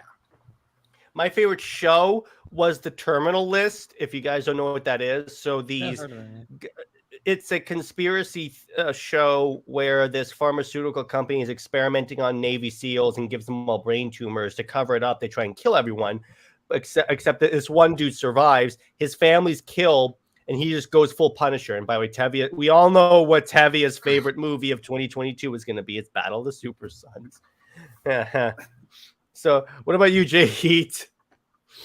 Oh, God. I would definitely say Black Adam edges out this year just barely. Because it was good, but Henry Cavill in the heavy cap and the post-credit scene. I'm sorry, but like knowing now that he's out, honestly, that I can't look at that scene anymore because like that scene was supposed to. It's just so empty. It's just empty. Like that scene has no point to me anymore. Knowing that he's out, he could come back. That could change your mind, but currently he's out because like that was supposed to be he's back, and now it just filled with some irrational anger. Like the movie itself is okay. It's kind of like a 6 or a 7. And by the way, Star Wars is arguably a rep off of any dog fighting movie. I'm just going to drop that right there. Well, okay, I want to elaborate on that for a moment. So, technically, Star Wars is a Saturday morning matinee. It's basically Flash Gordon kind of thing. But yes, actually, the spaceship battles are actually heavily inspired by World War II fighter things. And actually, one thing that George Lucas did is for the TIE fighter fight, he actually created an early version of an animatic using World War II footage to show how he wanted the shots to go. That works actually well. Sorry, how about Sonic the Hedgehog 2? Frick, I forgot about that. Frick. That is the best movie of the year. Actually, the greatest movie of all time. Wow. That is the greatest movie of all time. Jesus himself would agree with me. Sonic 2. I can't believe I heard it was good. My favorite It was gaming good. adaptation though was Arcane. Because oh my gosh, was that fantastic? Yeah. Oh my gosh, was that fantastic? That's one of those shows where like we all talk about like, oh, putting in like gay characters and like, oh, putting in like all these romances. They actually made it work. Like it really showed. I think going forward, I mean, I'm going into culture war stuff. I really feel like we need to kind of move away from like gay, trans, move. You can do it in a. Let me finish my thought, please. Let me finish my thought. Just make sure it doesn't get too political because I've been very clear on that. I'm okay. I feel like we need to kind of step away from that, and that's not the problem. It's bad writing and bad execution is the problem. Yes, exactly. That's not the. I'm not. This is more of an appeal to the middle. Like this is what I'm trying to say. I just wanted to make sure about that. But yes, 100%. The four of us, we're fine with anyone getting representation. You just have to have good writers. Like for example, I think even you guys agree with me. We're talking about Arcane. Gordon being black in the Batman, it was fine because the actor was great. Zoe Kravitz is not the first woman to play Catwoman. She's not even the first or the second. She's the third black woman to play Catwoman. Yeah, so and Adam West, I think, had, Yeah, and that's totally fine. In terms of Cyberpunk Edge Runners, I'm just starting it, and it's actually really good. And by the way, all we're saying, Snyder Queen, is that it has to be well done. We're saying that in the Arcane show, it was very well done. Jared, have you played the game Cyberpunk? No. Okay, so yeah, we are. We're moving away from this topic. Don't worry. No, okay. So Jared, here's my advice: if you watch the anime first because the game actually takes place after the events of the anime. Okay. And it there actually is like it doesn't. It's like there's actually a quest where you can get David's jacket. And also, Adam's like the only really big link is Adam Smasher, and Adam Smasher's kind of like the final boss, and it's kind of a transmog system, so you can actually fight Adam Smasher wearing David's jacket. So and trust me, after you watch the anime, you will want to do that. Like literally, in my first playthrough of Cyberpunk, when I defeated Adam Smasher, literally the first thing I said was, "For David." Tristan, what's up? And if you want a link, let me know. If you want to drop in for a couple minutes to come and hang out. By the way, there's one thing that I want to make sure I bring up right now, and this was a topic that I really want to bring in here. Okay, so those of you that have been watching the channel, all right, just want to put that in there because we hit 400 subscribers, and this is important because remember. This February, Lad's been tracking this. February, we were at 32. We're ending at 400. Yeah. Pretty freaking dope, guys. No. It's been insane growth ever since February. Ever since I did the collaboration with Wes from Thinking Critical, actually. Yay! Yeah. In fact, actually, you know what? Right now, and I have, we always talk about it. How we were stuck at 32 subscribers. Yeah. Oh, we lost him. But while he's talking, I just want to do this.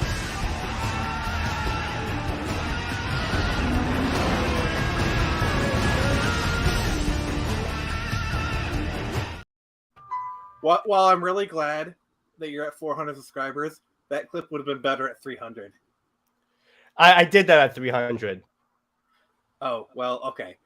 Also, Lad's back. Yeah. Lad's back. Oh, yeah, I'm back. Yeah, I'm back now. No, I was saying that it's really awesome to see the channel growth because it's just, I know Jared's been putting a lot of time into the videos and I've kind of stepped into the behind the scenes or into the background, but the channel's really grown. I've seen a lot of, you guys all interacting, having a lot of fun. I've seen Jared over on your channel, Nick, doing the Avatar rewatches, which is good. Which that's been growing in and of itself. So yeah, no, it I've has. seen that. That you've been doing, your videos have been doing really well over there. Mm-hmm. You know, just everyone collaborating, having fun. It's definitely been a really good year for everyone, I feel, in that regard. That would be cool, Lawrence, to get Ciara Hanna on the show. Would she do it though? if you If do she that, would, I'd I do it. demand. Like, actually, I don't think Nick would be able to stop drooling. He'll just like, It would just be him going, drool coming down. Rightly do you so. want though. Ron? Do you want Ron Wasserman on the show? Who is that? He's the guy who composed the theme for Power Rangers. Oh, yes, that would be dope. This is the guy, by the way, who got Chuck Dixon on the show. Just want to let you know that. I have connections. Yeah, I get the feeling if we got the composer for Power Rangers on here, Lawrence would be going. I can ask him. Like, I literally can ask him. I can't guarantee he'll say yes or no, but I'll ask him. It wouldn't be the first time I've asked him to come on a show and he said yes. So, but really, what I want to talk about really here is that, all right, so all of this is possible because you guys just subbed, and it's really surreal when you look at where this channel started at the beginning of 20. Because when you think about it, everything that happened this year to this channel feels like it's happened over like 2 years. Because Nick came on, JJheat came on, Teladia came on. So much stuff has happened. I got to interview Chuck Dixon and Gabe Al-Taib. Soon, I hope to get Ethan Van Sciver. Gabe Al-Taib was all yours. That was all you're doing, by the way. That was all me. I just asked him. I was like, all right. I plan on getting Ethan Van Sciver. I asked him. He said, sure. We just have to get a time together, and then I can get the Frog King himself on the show. Okay, let's kind of open the floor here. Who do you want to see Jared interview? Like, type it into the comments. Okay. Also, what do you guys just think? What are you guys some of your suggestions for people for him to interview? I see Zack Snyder on the show. I remember. I want to get Zack Snyder. Okay, I'll give you that. Ray Fisher. I could probably arrange that. Ray Porter, the voice of Darkseid. That actually might be possible. What about Tim Daly? I could get him too. Lad, who do you want to see come on the channel? Man, that'd be. Who would imagine be I got Henry Cavill? Henry Cavill. It's like who's someone that like? Oh my god! Everyone would want to be on that stream. Yeah. You'd get a message from that Star Wars girl, be like, "Can I come on your stream?" Yeah, exactly. That Star Wars girl, that'll be fun. Yeah. Hey, Dave the Imperialer. Yeah, Happy New Year, brother. Kevin Smith. That would be cool, actually. Talk about He-Man with him. I'm totally kidding. Oh, I like that He-Man show. I like that He-Man show. Oh, so I'm actually going to be at a convention in February, and Dan DiDio is going to be there, a former editor-in-chief of DC Comics. Dude, you got to get him. It was a mistake. No, get him on the show so I can ask him why he hates Nightwing so much. Okay, I will say this: if we do get him on there, we have to be respectful, okay? Because yeah, he's of course. Like we can ask him questions, but we can't attack him. We need to be respectful. I mean, we can ask him questions, but like I feel like we need to be respectful to him. Okay, I'm just making jokes. You know that, Nick. I'd be respectful. And so yes, here's what I would love to get Kevin Smith on the show to hang out. So he's probably gonna say no, but I'm going to ask him if he'd be okay with that. You know, I mean he's probably gonna say no, but I'm gonna ask him. You know, that'd be interesting. That would be very interesting. It's kind of a you never know scenario. Yeah, obviously Power Ranger actors would be cool. You know who one of my favorite actors, Jason Font's great. Oh, I've met him. He is amazing. Oh, really? What were you saying, lad? No, you met him? Comic-Con 2013. No, really? Yeah, he has the picture. He did It's Morphin Time with him. Let me grab the video. What were you saying, lad? While he pulls that up. No, I remember like one of the I'm trying to remember his name. One of the actors. Oh, Dave the Impaler brings up someone great. Can you imagine if I got Young Ripper on the show? Oh boy! And you know what the best part is? I What? could actually see him doing that. I could actually see him doing. He would that. so do it. You kidding me? Dude, you need to make that happen. You need to make that happen. That's another goal. I'm gonna try and do that and have him come on and talk about the Repiverse and such. You need to, because like I guarantee you, like that is so possible. And by the way, Lawrence asked a question. Fair Power Rangers minus Red Time Force. What about you, lad? Red Dino Charge Ranger. Green. Blue Ranger. I'm sorry. Which Blue Ranger? Mighty Morphin. Mighty Morphin. Okay. What about you, JJheat? I gotta say Mighty Morphin Green. I'm a fan of the legend. Oh, yeah. Can we do a at some point we need to do a section for like people we lost this year. Yeah, we'll do that. Jason Dave Frank is a part of it, but there's also other people. Someone needs to kind of get a list of like all the important people we lost so we can discuss them all so that we don't miss anybody. JJheat, that's your job. Lad's gonna leave soon, so I have JJheat doing it. And by the way, what's your favorite show of 2022? Mine is Young Justice Phantoms. Yeah, that's about mine. Before Lad leaves, I want him to see the thing I put in private chat. Yeah, go ahead. Oh yeah. Yeah, I'm checking it out. I'm checking out you. Oh, that's so cool. Meeting Jason. Oh man, he did a little. I've met a couple. I've met a couple different Rangers. I've also met Blue. I've also met David Yost and Karen Ashley. I've worked with them. I've actually met Jason David Frank once. That was a thing. Oh really? Yeah, I used to. Whenever I meet Power Rangers at conventions, I always try to get like a morphing video with them because I feel like that means more to me. Yeah. I just sent another one if you want to check that one out. That's me morphing with that one too. Oh, you got both of them. Wow. Yes. Mighty Morphin Blue and the Yellow Ranger. So the first one was with Jason Fung. Oh, that's so awesome, dude. Nick, that's awesome. No, that's great.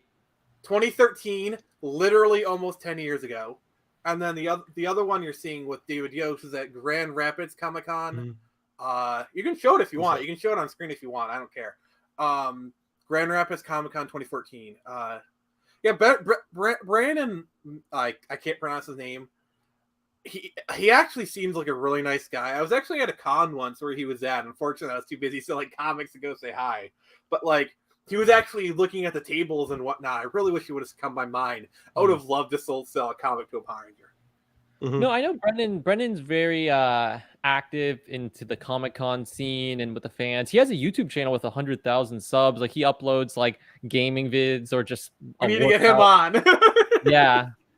You know, you might if we might be able to, if we grow the channel a little bit, might be. Oh, he was that. It's kind of funny. He was actually a pretty decent Red Ranger. No, he was in the show where everyone became a Power Ranger.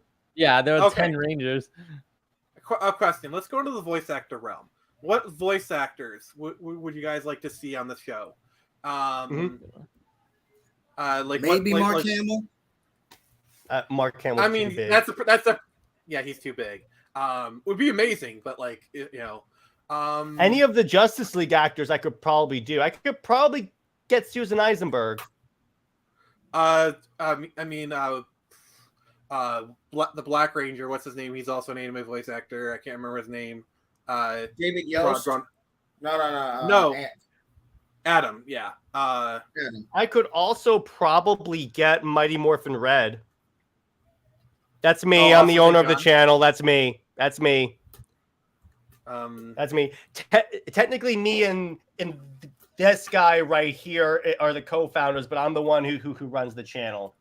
So basically, we live. Basically, this channel is a two-tiered society. There are the founders, which are these two very handsome gentlemen right here, and then you have the hosts, which is like me, JJheat, Teladia, and Kyd. What's up, David? Mm-hmm.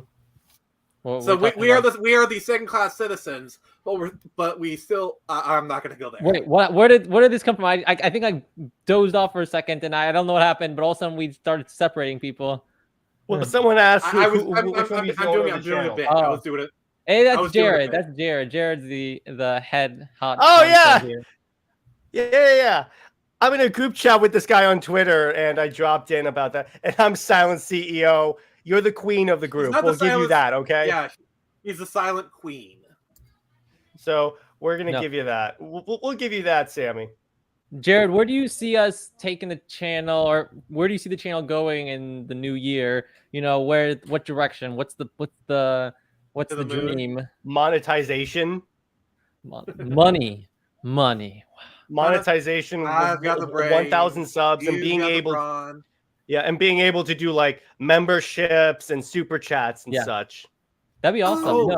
go the Oh. distance. Here's who we need to get on the show. Dante Bosco. Yeah, Who was that's that? possible. Zuko. He's done a couple. Well, yeah, that's his big thing now. But he's also Rufio from Hook. So that's the other thing. Like, I'm sorry. Like, I love him as Zuko. But if I'm in an interview with Dante Bosco, I'm asking him Hook questions. I'm asking him like what it was like to work with Robin Williams, and Yeah. like I'm sorry, but I want to do a Rufio chat with Dante Bosco. Apparently, he's a really nice guy. Yeah. Yeah. And don't worry, Nick. If we ever get a Power Ranger on the show, I'll be sure to have you on the panel. I know that would be really important to you. I mean, you need to have someone who knows what they're talking about. So I know what I'm talking about with Power Rangers. Jared, I don't know if you know too. I think the rest of us might know a bit more than you. I'm pretty versed in Power Probably, Rangers but I know enough to hold my own. yeah, but you need someone who has like autistic levels of knowledge about it. In which case, True. I That's am that great. way. I love that. memorized every Ranger. I am. So, but really, what I really want to, yes, and you're back up. And what I really want to say before Lad goes and everything is just thank you guys, because really, Comics League is not what it is today without you gentlemen right here. And Teladia, if you're watching, it's you too, Can we and get a Kyd, round of and applause? everyone. And Snyder Queen and all you who show up in the chat to say hi. It's great because now we have Yes, that's another plan. I want to get August St. John on here. Absolutely, because he seems like a dope dude to talk to. Some other people who might be open: Karen Ashley, second Yell Ranger. She's usually open to like fan interactions. You might be able to get her.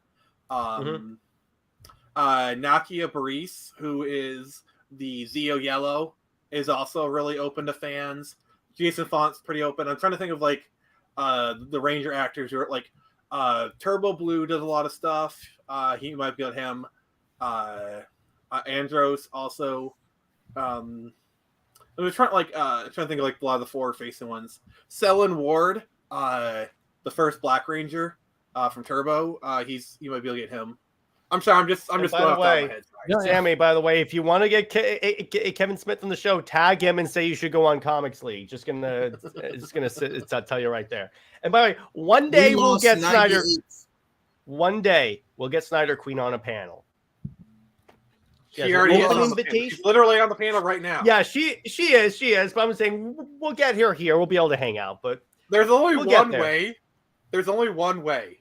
If I get Gal Gadot on the show, I'm gonna tell her you're getting on this show. Come on. No. At that point, she would literally be begging to be on the show. All right. Let me ask you this, Snyder Queen. If tomorrow I got Gal Gadot on the show, would you come on?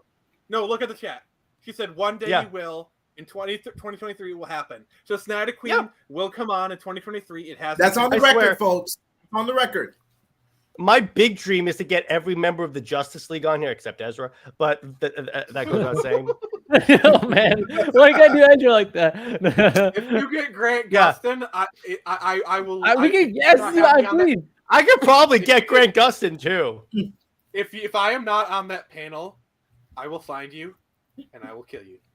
And I'm gonna say, by the way, this is the guy that wants you to play every version of the Flash that's ever existed. You know what? He would probably chuckle. Do you know who I want to get is the actress who plays Mia Queen on Arrow? Oh, because she actually has a podcast too. So, because I've actually seen her in a few other things that she's done too. So, Tom Welling, Michael Rose. Yes. Oh my! If I got Flash / Lex Luthor on the show, hell yes. Alan, you need to get Alan Richardson. Oh yes, you mean Aquaman? Hell yeah. Slash Well, Hawk and Dove. well, he's done. He's actually done. He was a Ninja Turtle. He was actually one of the Ninja Turtle actors. He was in the Hunger Games. He was in he was in Smallville. And by the way, who played Lobo in the DCAU? My other dream is to get Steve Downs on this show, the voice of Master Chief. If I can get that, that's a bucket list item right there, which I could because I've actually Steve talked Bloom? to the What man. about Steve Bloom? Who's Steve Bloom? Literally everyone. Wolverine. Sub-Zero. Oh yeah. Oh yeah. He's the guy from. He's the host of Toonami. Mm-hmm. Tom. Oh yeah, that guy. I've heard that voice in so many other things. And no, not Grant Gustin replacing Ezra Miller. They're not going to do that. No. Plus, Grant is old now. They have a strict 25 to 30. Thank you, Lawrence. If you do that, I'll be very appreciative of that. It would be cool to get Melissa Benoist on here. That would be interesting because I liked her Supergirl. She was actually pretty good. Well, boys, I gotta run, but I really enjoyed hanging out with everyone. We gotta start getting you back on the show on the regular. Lad, please, for the love of God, do not mess with the timeline again, please. Yeah, you did that last time and it sucked. Please don't do it again. No more timeline shenanigans. Don't worry, 2023 is coming very soon, everyone. So last time you did that, I had to get jabbed with the needle 3 times. Please don't do that again. Yeah, everything's gonna be fine, guys. Don't worry. I really appreciate it. I really enjoyed hanging out with everyone. I'm sorry, I've been a bit more distant this year. But I still got talked to everyone a little bit throughout the year. So hey, you're a good lad. Don't worry. You're a good lad. That I am. Jared, thanks for for all the podcasts we've done. We hit 150 under 2 capes episodes, which was really exciting to see that grow in the channel. 400 subs, so I just hope here's to the new year that the channel continues to grow and we all get to have fun and just do our thing. Come back on the show, dude. Yeah, I'll try to make it, trying to rearrange the schedule, new year, getting done with school, and can be more consistent. All right, I'll see you, dude. All right, see you guys. And I want to, I want to highlight Snyder Queen's comment right here. I heard Sasha Kaye is getting replaced. Well, of course, because I did hear about that. Well, so they're finally calling up Melissa Benoist. She's the only one where I was like, okay, she could probably do a pretty decent job as the. I'm sorry, but like if you look at the early season Supergirl, when they're doing like the adore couple one, she is so great in that role. Like when they started doing the more kind of stuff, it went down. But like acting wise, she is great as adorable Supergirl. I'm sorry, but she is amazing in that role. I agree. Yeah, I agree. And then Lawrence says, "I'm saying that Grant Gustin is just like my wee one." Oh yeah, 100%. Because I would definitely talk to you. Like let's put it this way. If Grant Gustin was literally announced by James Gunn as a replacement for the Flash, I'm sure Jared would be perfectly fine with that. The question is not would we like him to be it, would it be likely? I think that is the question, and the answer to that is probably not. I bring it up as a meme, as a way to tease him. It's like my thing. I do it as a way of it's a meme. I basically in addition to all the Wonder Bat stuff, because he knows that DC has been very clear that will never happen. I mean, okay. I'm gonna since it's New Year's, I'm gonna say what my actual bat ship is. The one that I actually believe in. This and I'm not. That's not a joke. Wonder Cat. I ship Wonder Cat. Bat Cat, you mean? Bat Cat. Then sorry. That is my actual ship. Yeah, me too, dude. We agree on that one. And by the way, Snyder Queen, once again.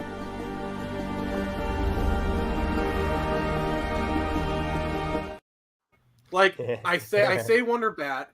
It's a meme. But yeah, he said Wonder Cat. I was like, wait a second, Wonder Woman and Catwoman. Wait, I'm sorry. That's a Freudian slip of my Tumblr fanfic. So I'm sure it is. I'm sure it is. Sure it is. And by the way, Nick, what do you think of Wonder Woman and Hal Jordan? I could it see that happening. actually. Get that trash off the screen. My channel, lady. My channel. It's not my fault. I have the correct clip on this. Oh, here's the thing. Okay, send me a Wonder Bat clip. Oh yeah, you can't. Wait, wasn't that one episode where they get de-aging the kids?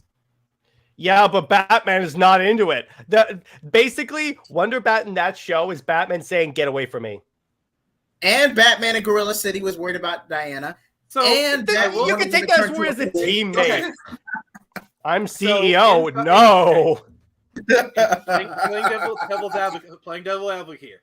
In Justice League, I think they make it pretty clear that Batman does have feelings for Wonder Woman. They make that very clear, but he doesn't act on them for very valid reasons. But here's the thing, though.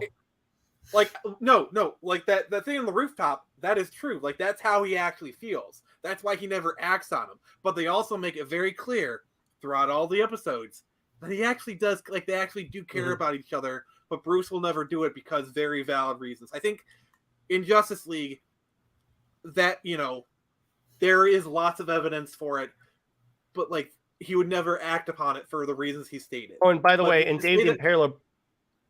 True. Dave the Impaler brings up a great point. I also hate Steve Trevor. I think he's the most annoying DC character and should be kept dead and killed in the comics. I just think New 52 left a bad taste in your mouth, man. Yes, it did.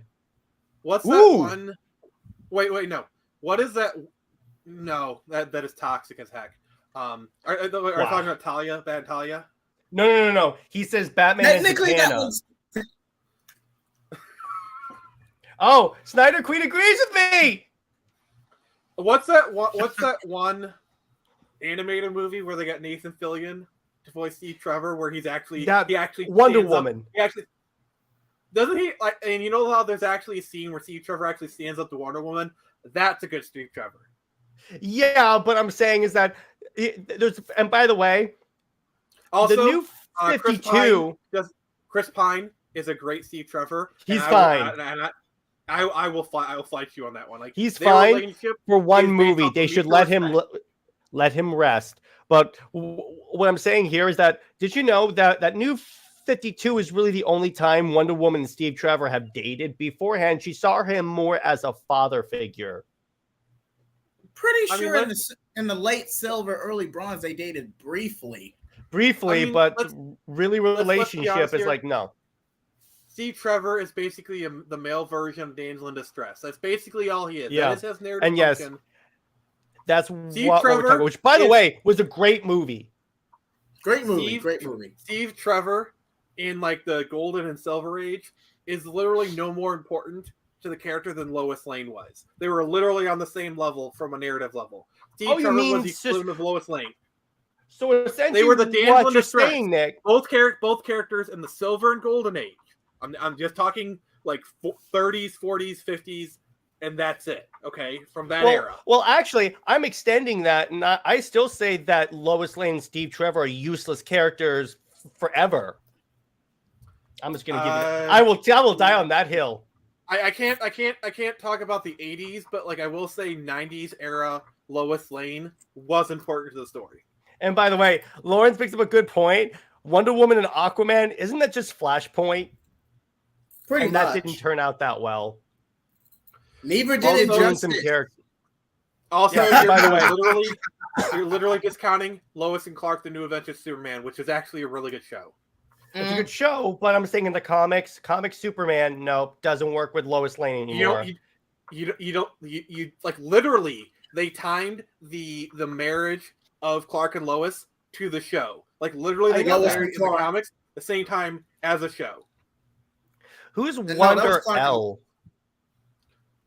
I think that's Super Wonder backwards, or another name for it. If that's Super Wonder, then Snyder Queen, you just got back on my list of awesome people. But yeah, New 52. If you look at New 52, like Lobo, Pretty Boy Lobo. Excuse me. Yeah. Yeah, I know. Also, Superboy and Miss Martian. I'm sorry, that is a great Yes. ship. I'm sorry. Or Star. Oh, actually, yes, that is a really good. No, really Starfire and decent Dick. Oh, sorry. So as far as Dick Grayson, it has to be with Starfire. I'm sorry. They Well, complement yeah. each other. And, Barbara actually, and Dick are too alike. They're too alike. Oh, from Dark Knights of Steel. Okay. Dark Knights of Steel. Okay. Yeah, and that's fine. I like when I like when, by the way, that Zala's father is killed and she goes to Black Lightning's castle and just drops his son. I'm like, yes. What that's about so Wonder? dope. What about Wonder Bard? Wonder Bard? Wonder Woman and Big Barda. No. And by the way, I would love to get Dean Cain on the show. He probably would too. Mm-hmm. Imagine Brandon Routh. Dean.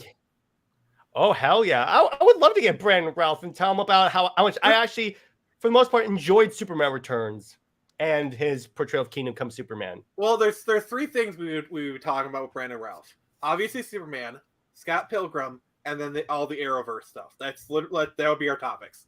Yeah, exactly. And yes, he does have a sister in the Dark Knights of Steel. She's basically the Supergirl of that universe.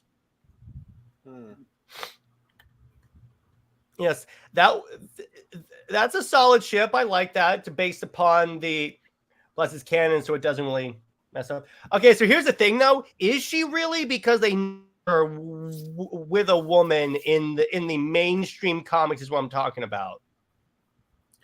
I will say this though: if they're gonna make any character bisexual, I think Wonder Woman is the one who makes sense though. He literally grew up on an island full of women, so I think he would at least be open to the idea of like intimacy with women. I think the whole idea, he was raised by lesbians basically. It's like her being, her being bisexual honestly makes more sense than her being straight. Well, here's the thing though, because that was just Greg Rucka saying I've always seen her as this, but he never really put it explicitly in the comics though. And the way I see it is that if it's not in the actual book, it didn't happen. You could say all you want. I mean, I agree with but that. let me be clear on this. When he said that, I was like, okay, you know what, with Wonder Woman, that literally makes the most sense. I agree with you with that, Nick, because if they came out and had her all of a sudden dating a woman, I'd be like, okay, I get that, because based on her background, I'm surprised no one's ever like. That's why I mentioned Big Barda, because like actually I could see Big Barda would be a woman. Like if Diana was dating a woman, I could see her being interested in someone like Big Barda. I could actually see that. When did she? No, I'm saying if it were to happen, I could see. No, I'm Big talking Barda Snyder Queen. Oh, because I could see that too, but yeah, they did kind of tease it with her and Cassia in Wonder Woman Year One. I think that's where she's going with, and that's the only time. But I guess you could say that I consider her bi because her background and the way they've set it up. I'm like, yeah, it makes sense. So that's the one where I'm like, well, main universe Wonder Woman. I'm not talking about other universes because that's a whole other story right there. Excluding other universes, that this makes it kind of messy because we grab from other universes all the time. Am I the only one who's curious they never did a story where Constantine found out that he's technically a rebound from Batman? That would be so good. Can you imagine him going, I was a rebound for Batman? Because that's something that all right, JJheat, do your Constantine except come to that realization. You mean to tell me I was the rebound for Batsy? You bloody damn, Mike has the whole lot of you. Love that. That's great. But yeah, you are my black this way. Constantine. If you want to say she's bi, I have no problem with that because they basically set her up to be that. So I'm fine with that. I'm fine with that. Plus, when you look at her origin, it's not like when a lot of these bad writers are not getting enough to do it right and just pick any character. This one actually makes sense. So I'm fine with that. But, all by right, the way, so we're almost at the new year. Yeah, I just want to issue a 10-minute warning. Yeah. When it hits New Year's, we're gonna do a countdown, and then at the bell, I will be playing a song for you guys. And by the way, Dave brings up a good point, actually. Shipping Wonder Woman with women. Wait, I just put my headphones on. The first thing I heard was with women. No, but all right. So Dave says shipping Wonder Woman with women would be kind of pointless because she was with women her whole life before discovering men. So a part of a character arc. So yeah, that's also a good point, but that's fine. So how will I be playing a song for you guys? Well, with this. Nick's got a guitar. And by Snyder Queen, all we're saying is that in the case of a fictional universe, if it's not in the book, it's not canon. Because I could say, let me put it this way. You could say, I think Superman and Wonder Woman work well together. I could say that, but until the new 52, it wasn't canon. So that's all we're saying. I mean, let's just put it down the middle and say, whatever, like whatever you want to do, it's fine with me. And yeah, we have live music for this panel, so that's a first. Well, I'm literally tuning. Wait, you're gonna love this. I'm gonna show 2 comments on the screen. All right. Okay. Wait.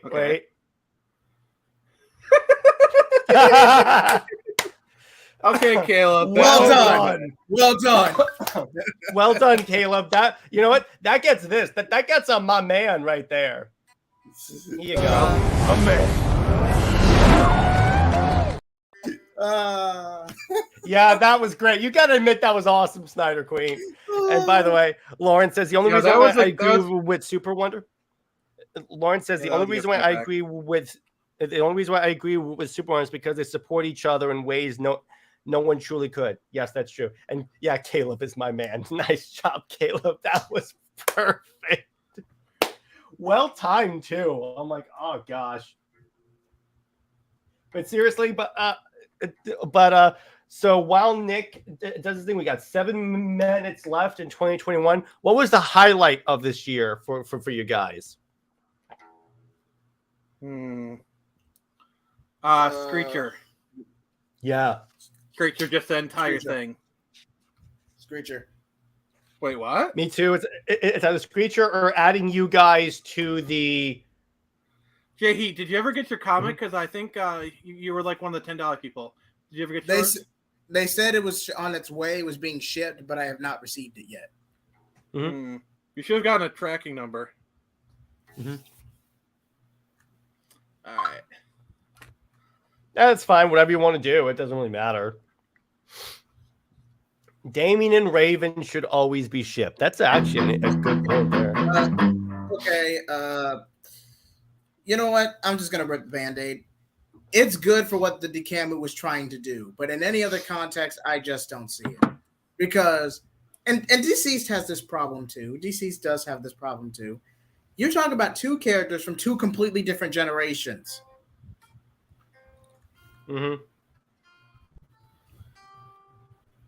Oh, I'm practicing. Oh, we love you too, Snyder Queen. That is so sweet. Yeah, the highlight was also getting to the point where we have all these fantastic viewers. And hell yeah. And again, the highlight was meeting Nick and all you guys and being able to add some more guys to be on the show with me all the time. Same, man. I feel the same way. Yeah, because you started off as a viewer, and then when we had you on enough times, Nick and I were both like, do you want to have him on permanently as a host? And he's like, yep, sure. All right, good. That's like that was like the shortest like debate on if we should have someone in there. Yeah, honestly, one of the best decisions we ever made. Well, I'm glad to be here. I don't. I also like the Batman. No, you don't. No, that's the only time I ever talk about the only time I talk about shipping is I'm talking to Jer, because she knows that it annoys me. That's why I love how I have that. We have that back and forth now.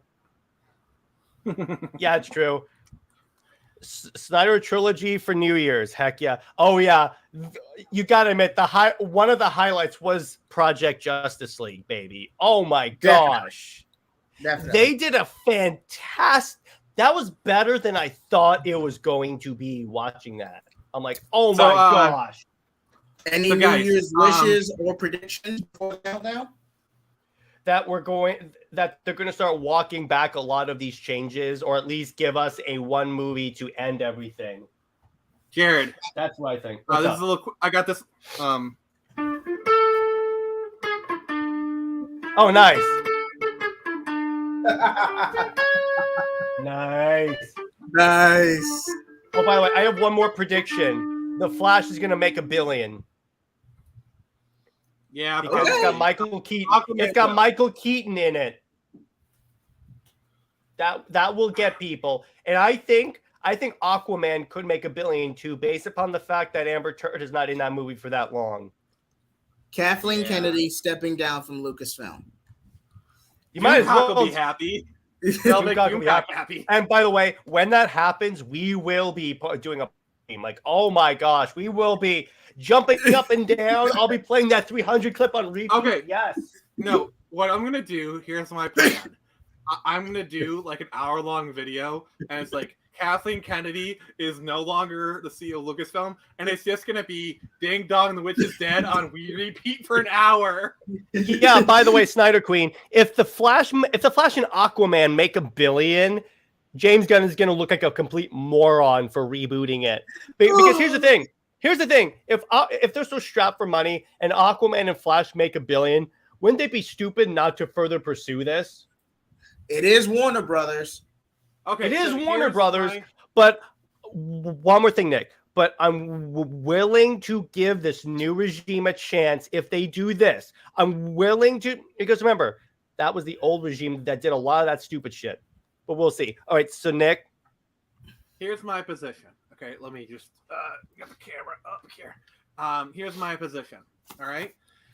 If Gunn was doing a full reboot, like recasting everybody, start fresh, start in a whole new universe, I can get behind that. Yes. The problem I have is, at the moment, he's only recasted Superman, which means everyone else is in this quasi safe zone. Now, it could be. Well, Ezra Miller. I mean, this is why I hate rumors, because I keep seeing reports. Because I keep seeing these reports. Yeah, go ahead. Sorry, you talked over me twice. Sorry. But like we keep hearing these rumors. They're like, oh, the reports like, oh, Ezra Miller is staying on the Flash. This is why I don't really do rumors anymore. And by the way, but what I think, if it's true, because what John Campea actually had a good response, because he goes, if it's true, let's assume it's true that Gal Gadot is staying, that somehow Jason Momoa is staying, and let's say the Suicide Squad is staying. If that's true, then James Gunn had better have an answer for why Henry Cavill is not Superman anymore. 2-minute warning. Is there a way you can put a timer up for New Year's? Yeah. I'm pulling it up right now. You go. Or is there like okay, okay, that's what we're doing for our countdown? Okay. Yeah. So when it hits midnight, full screen me, and I'll do like my thing. And then, we'll go from there. Yeah, we'll talk about stuff. Very likely Aquaman makes $1 billion. Don't underestimate Momoa thirst. Yes. If the marketing is good, The Flash could very well do that. It's an event film. Yes. That's why I'm saying if that happens, it's going to be stupid. And yes, I'm still mad at the answer James Gunn gave me, because guess what? If that happens, watch, the entire fan base will turn against him if this happens. If it makes like $1 billion and people want to see more of this, and then he. All right, less than a minute. People underestimated Avatar too, so it's possible. It's possible. And by the way, that movie deserved to make $1 billion. All right, so are you prepped? Yeah. All right, everyone. Basically. All right, and I'm all prepped to make you full screen.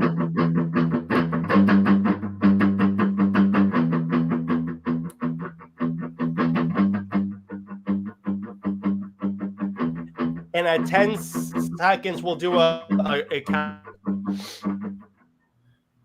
All right. 18, 17, 16, 15, 14. All right, everybody, get ready. I'm getting breath. 10, 10, 9, 9, 8, 8, 7, 6, 5, 4. Happy New Year! Happy New Year!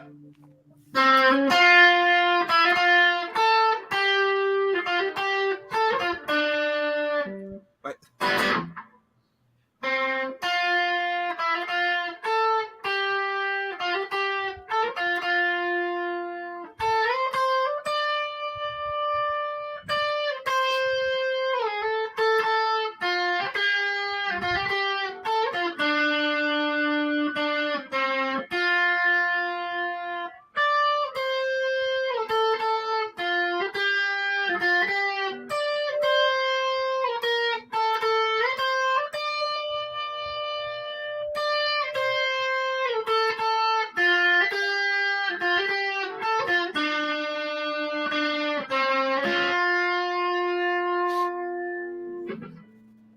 Happy New Year's, everybody. Happy New Year's, everybody. Awesome. Sorry, I had a few flubs there, but you know. It's all good. It makes it more authentic. It's more authentic. Oh, actually did But better yeah. than I thought I would, but you know. Happy yeah. New Year, Semi, Lawrence, Caleb, all the Comics League crew. Ooh.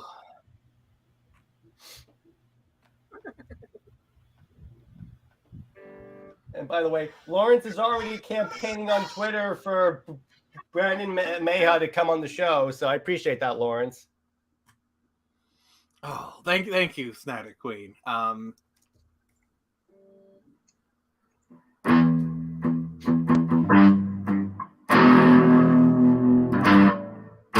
by the way, Snyder Queen, I actually have something I want to show you specifically. So this was a Christmas present from Lad. I got the McFarlane Death Metal Wonder Woman from Dark Knight's Death Metal. It's one of my favorite responses for Wonder Woman. That is really nice. There's actually a friend of mine that cosplays that. She's amazing. Really, this exact one? Because I love this. Yeah. Yeah, her thing is she's like a big Wonder Woman cosplayer. I'd love to have her on the show if she's interested. I'm trying to get cosplayers on the show. I should warn you, she married a Batman cosplayer. Oh, god damn it. So, you know, I could arrange it. I could talk to her husband, who I'm friends with. I'd be fine with it.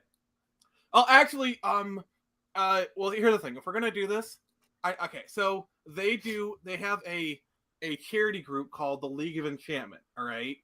And they're a charity group where it's basically a bunch of people in cosplay, you know, like superheroes, and they go to hospitals and they cheer up kids as these superheroes. They do a lot of great charity work. They're really amazing people. And I'm friends with like the head of the organization. I'm really good friends with him. I do a lot of conventions with him. If you want me to get him on here, I could actually arrange the interview for probably both of them really easily. Sure. Absolutely. Yeah, so that's the design for Wonder Woman. I like the blue highlights in the hair and the crown and the chainsaw of truth. I love Superman. He's slowly being turned into Darkseid. And you have Batman with a trench coat and a Black Lantern ring because it's Batman. By the way, I'm gonna send you a picture of like they're cosplaying those exact versions. Yeah. Okay, which what was were a you better saying, story? JJheat? What was a better story, Death Metal or Dark Crisis? Death Metal, definitely. It was more grand scale. I like put it this way. Death Metal was the thing about Dark Knight the thing about it is that it didn't start off with like killing the Justice League, which I like. I get the story reason, but that's a gimmick at this point. It didn't have to rely on a gimmick, and then they changed the title to Dark Crisis on Infinite Earths, which it's a debate if that was really if that was really the intention. So I was always like, okay, I get what you guys are doing, but it didn't have to like rely on that. Yeah. To each their own. Yeah. Sorry, I was looking for their. I'm like literally on his Facebook right now. Yeah, and Dave the Impaler agrees with me. It's death metal. Any in space or Rangers you want on here? I can ask next month. Andros would be pretty dope. I've met him. He's cool. Mm-hmm. All right, Jared, check the CL hosts. Check the CL host thing. Oh wow, that actually was really good. Putting a posted on them. So those are the people who I'm friends with. They run the League of Enchantment.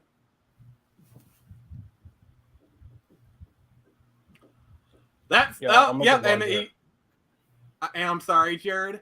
If I have them on, I'm bringing up Wonderbat. Yeah, you have to. You have to. Oh, the way I'll introduce them is I'll play that Super Wonder clip. Absolutely.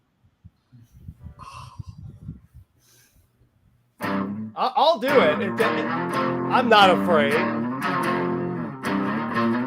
Oh, Dave the Impaler has a good question. Final Crisis versus Dark Crisis. Oh, that's actually Crisis a hard. on Infinite Earth. Crisis on Infinite Earth. No, of these two options, you have to pick those options. I gotta say Final Crisis because at least me too. Final Crisis. At least I wasn't hyped up by a gimmick, unless you count the death of the New Gods, which was technically spoiled going into it. It was overblown. You knew what to expect. It was convoluted and overblown. Plus the fact, here's the thing though. Do you understand what the hell happened in Final Crisis? At least, wait. I understood Dark Crisis more than Final Crisis. I'm going to tell you that now. That's what I say. Crisis on Infinite Earths. Yeah, that too. Happy New Year, Remy Batflag. And Caleb says Dark Crisis. Yeah, to be clear, I like Dark Crisis, and that's with JJheat. By the way, Final Crisis to me, great writing by Morrison. Yeah, Morrison is like when they write the.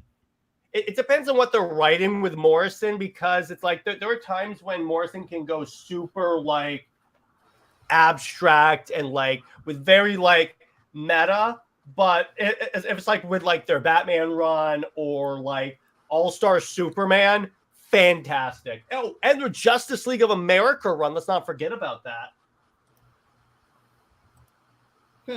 That's why Morrison always stands as one of my favorite comic book writers of all time. Number one being Jeff Johns. I feel like I have to say that. And by the way, I'm gonna ask you guys this: who is your favorite comic book writer? Chuck Dixon. Yeah, I knew that. I gotta go with either Jeff Johns or Chuck Dixon.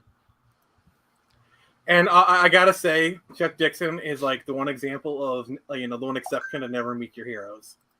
Oh, by the way, I'll be getting him on the show again soon because he's very open to returning. Yeah. Oh well, I gotta be there.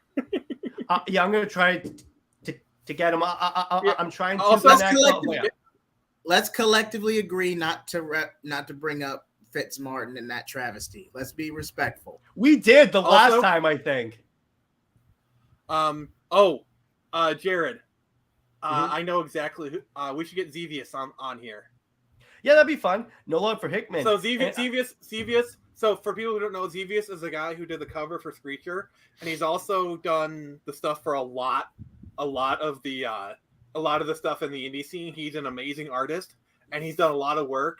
And he's like he does like really good stuff. And he said multiple times he's in literally. If I said, "Hey, would you want to come on the show?" He'd be like, "Yeah, definitely." So I can guarantee for sure get you Xevious.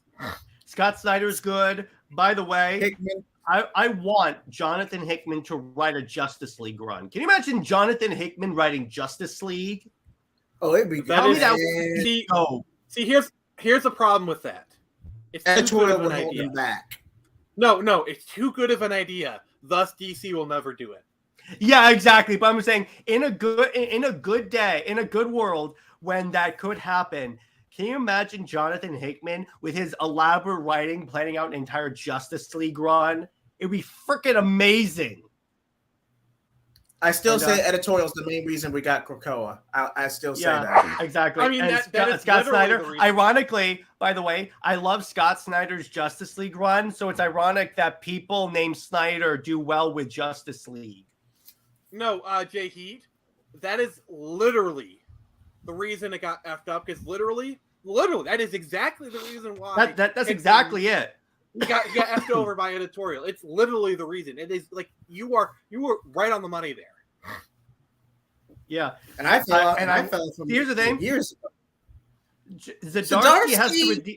Wait. He has to redeem himself after that whole Batman falling out of orbit thing.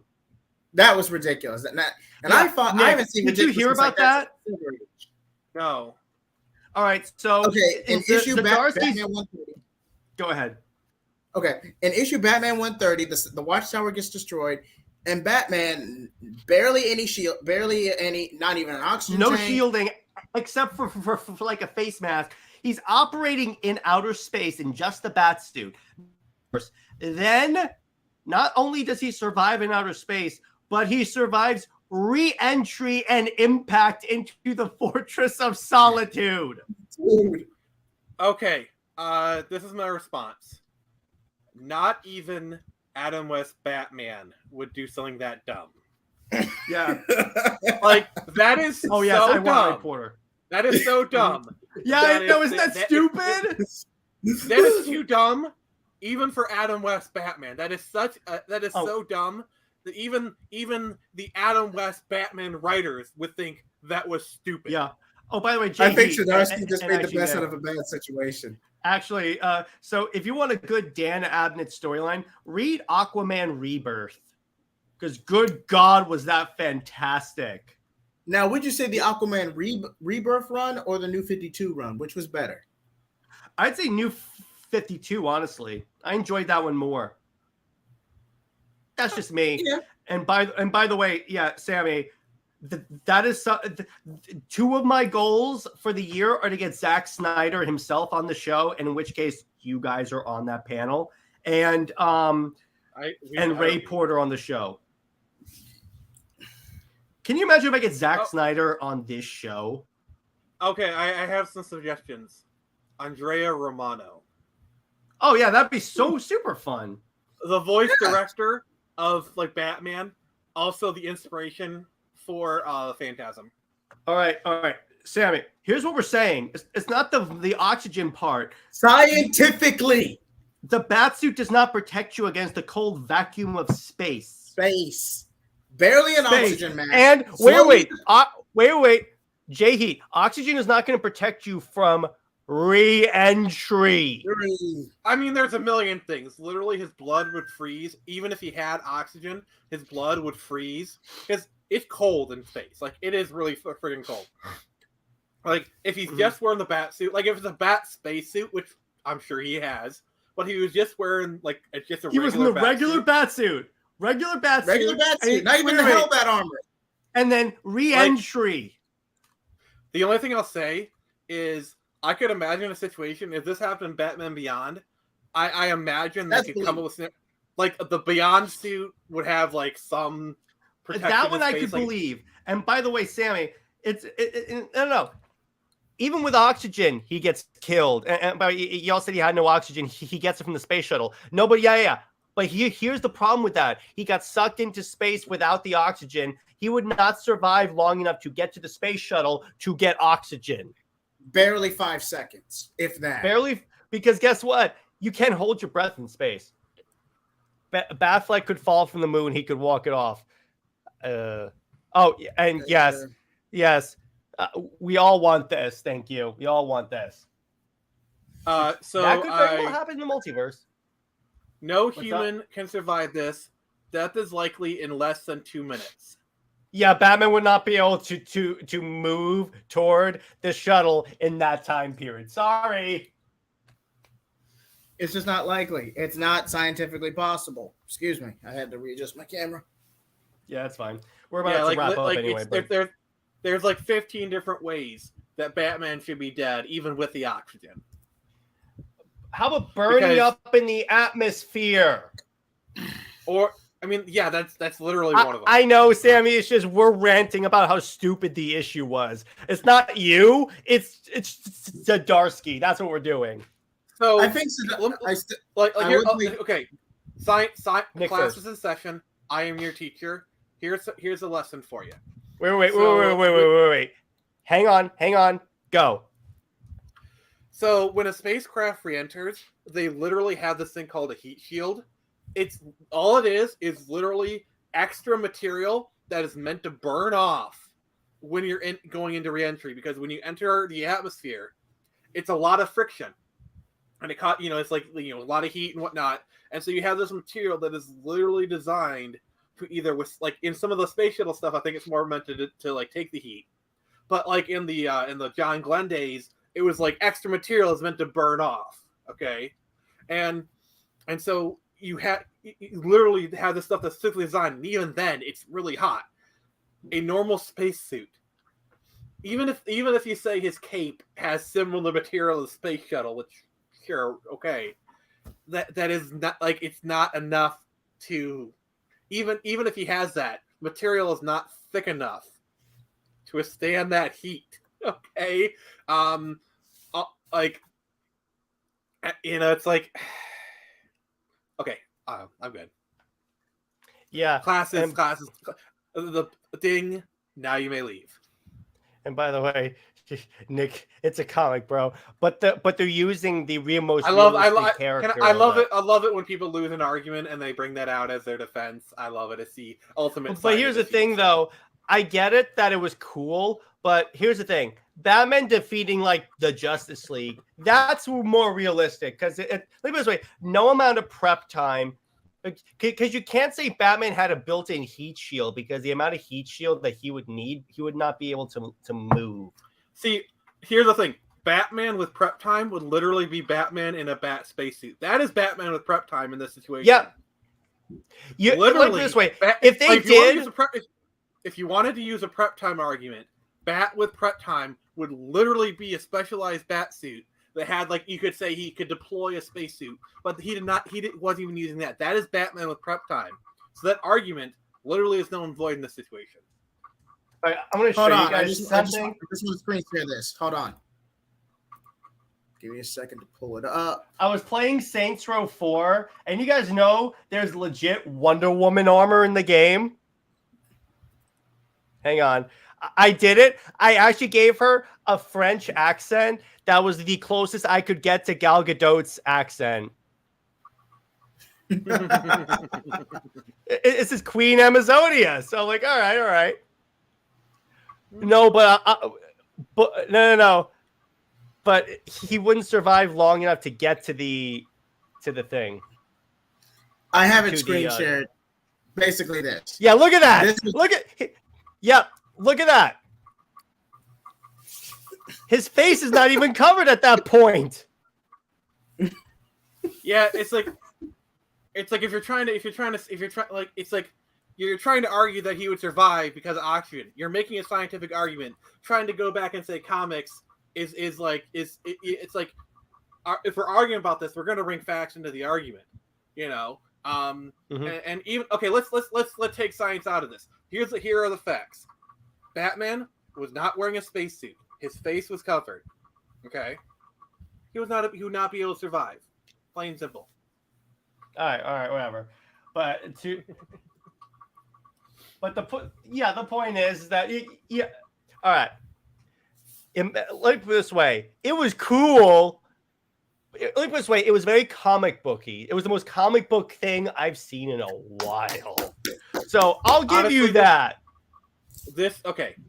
That moment makes Batman having shark repellent in his utility belt in the movie. That is like makes it the height of, like, by comparison, it's like the height of, that makes it looks like the height of realism.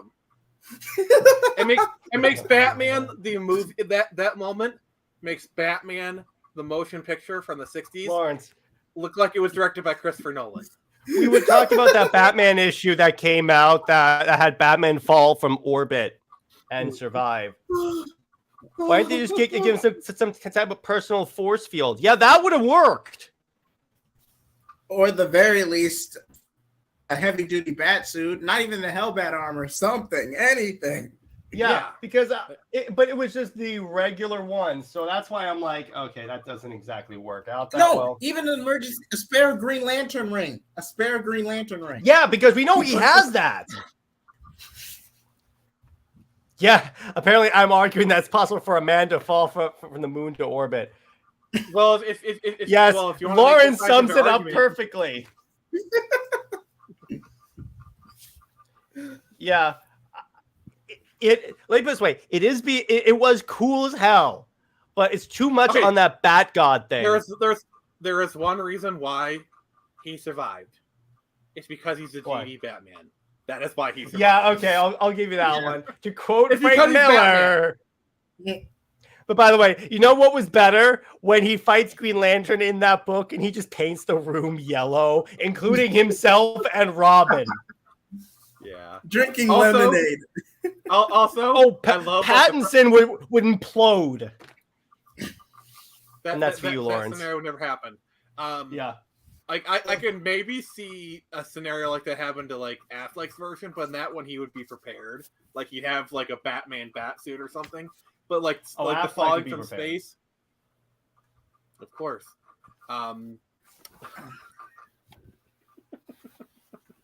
Yeah, it's just like yeah.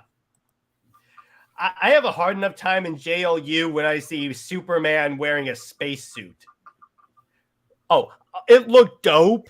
I'm just saying it was stupid for Batman. But yeah, Superman wearing a space. I get that they had to weaken him, Nick, for like so that the other leaguers didn't look weak.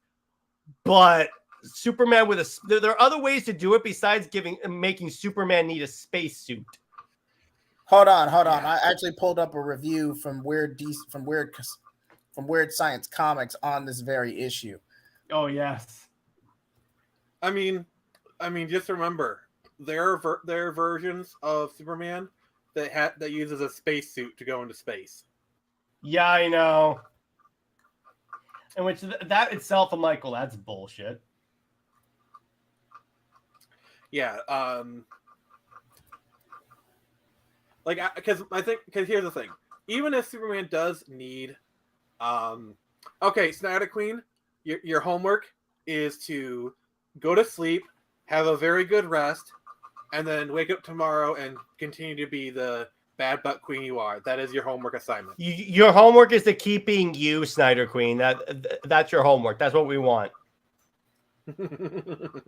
And okay, you gotta admit that was actually really funny. My favorite, my favorite moment is I love the lead up to it, where it's like, I love how Robin's so much of a snot nosed punk. It's like he said, "Oh, he quit being Robin like 3 times."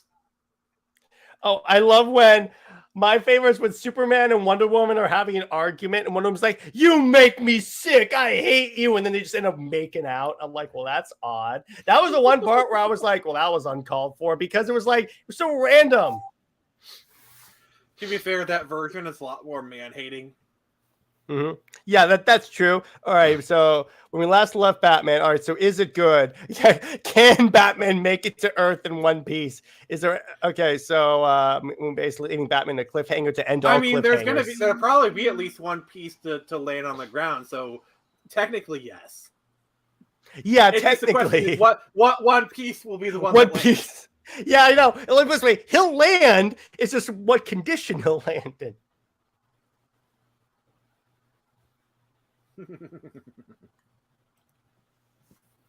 Comic science is stupid. Yes, it is.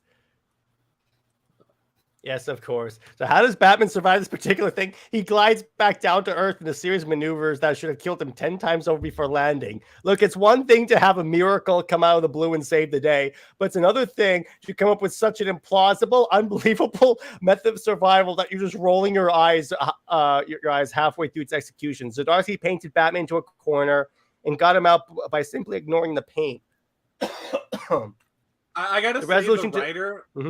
Okay, here the writer must have a cosmic butthole for the kind of pull that he did. Yeah, and by the way, yeah, and Batman called one woman a lesbian. Yeah, for the kind of. I really wish I could curse, but I'm trying to keep. I'm trying to censor myself because of you. but like he must have some kind of cosmic hole for the kind of butt pull that was. Yeah, and by the way, before we log off, there's one thing I want to show you guys. Since we're talking about like Wonder Woman stuff and like art, I have something I want to show you guys. So I'm reading Superman for Tomorrow, and I really like the way Jim Lee draws Wonder Woman. So I just want to like. So you're reading Superman for Tomorrow. What are you gonna read on Monday? Yeah, exactly. But I'm like, hang on, Superman for Tomorrow. Well, technically, tomorrow is Monday, so that joke doesn't work. Technically, yeah. But look at that. Isn't that gorgeous? Yes. Hold on, it's lagging. Jim Lee. Mm-hmm. Did you see Liz Wonder's post a few hours ago? Check it out. All right, I'll check that out. Is that Instagram? I'll check that out before we log off. All right, so let me see this. All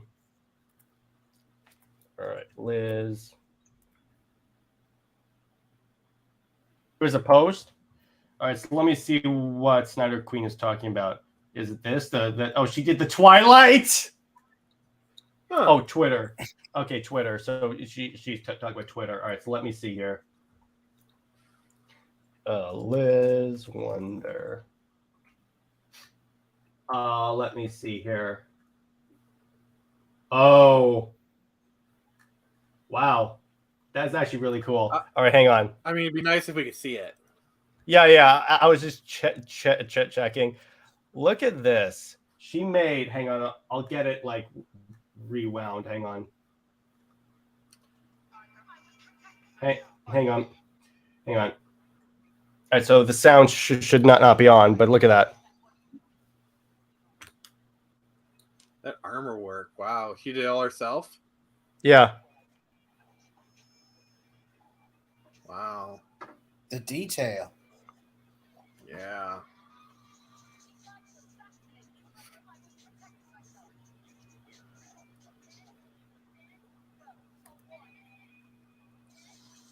Wow. Yeah, I can't put the sound on, Sammy, because I don't want to get copywritten strike, but that was dope as hell. Oh, man. Yeah, Snyder Queen is like, I think, the best Wonder Woman cosplayer like of all time. Like, there you go. I think she's up there. So, on that note, you guys... I take it you're behind on your compliments quota for her. Yeah. So on that note, do you guys have anything else? Any concluding thoughts? Any hopes and dreams for 2023? Well, I have two big dreams. One, so spring to early summer, you'll be getting my next comic, Turn Samurai issue 3, A Bridge Too Far. I just finished up the character designs. I'll be starting up production on it mid-January. I'm shooting for May, but like don't hold me to that. And then Screecher issue 2 will be hitting in the fall. Again, I'm shooting for October. These are not hard months. These are not hard dates, but that's what I'm looking towards. So you get that, and then a bunch of cons, and 2 more comics for me this year, and I'm just trying to build up to a trade. Sweet. I would love a Turn Samurai and then Screecher trade. So what about you, JJheat? Well, basically, that we have a good year. We don't lose as many people as we did this year. Rest in peace to anyone who've lost their loved ones. And yeah, and actually, before we log off, we might as well reflect on who we lost. So you might want you want to bring up that article. Let me just see if I can find it right quick. Give me a second. Oh, you had one job. And speaking of one job, you literally had 2.5 hours to accomplish it too. I had it pulled up the whole time. Oh, well, then enlighten us, oh lighter, sir. We lost 98 celebrities this year. Of it. Tell us the highlights. So kind of just Save the Yeah, I highlights. got it. I got it. Of course, the first one's going to be a punch in the gut. It's got to come up. There you go. That is a He's punch in actually the number gut. 14. So So we got Kevin Conroy, R.I.P. brother. I actually put a tribute to him in Screecher. I showed you the picture of that. But fortunately, I was able to kind of put that in last minute before I went to press. And yeah, I'm actually really glad I did so because Kevin Conroy's version of Batman was a huge inspiration for Screecher, and it was only right. Yeah.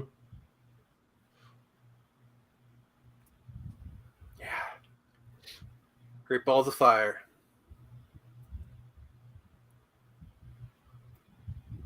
Well, let's not forget that they probably won't have like George Perez on there. So, and yeah, that was a big one. I think did Neil Adams die this year, or was it last year? Yeah, Neil Adams. Neil Adams. Oh yeah, Haggard died. Yeah, that sucks. Yeah. Jason David Frank, obviously. Angela Lansbury was like 96 years old, so it's like I can't be too sad because she lived a long life. Yeah, Coolio, that's tragic. 59 is way too young.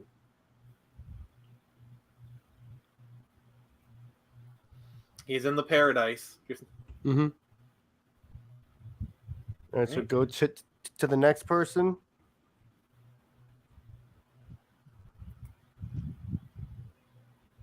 JJheat, it's not moving. Oh. Sorry. The pictures aren't pulling up for some reason. You also have Kenneth Starr, the Queen. Yeah, the Queen dying was a big deal. Bernard Queen Shaw. is dead. Long live the King.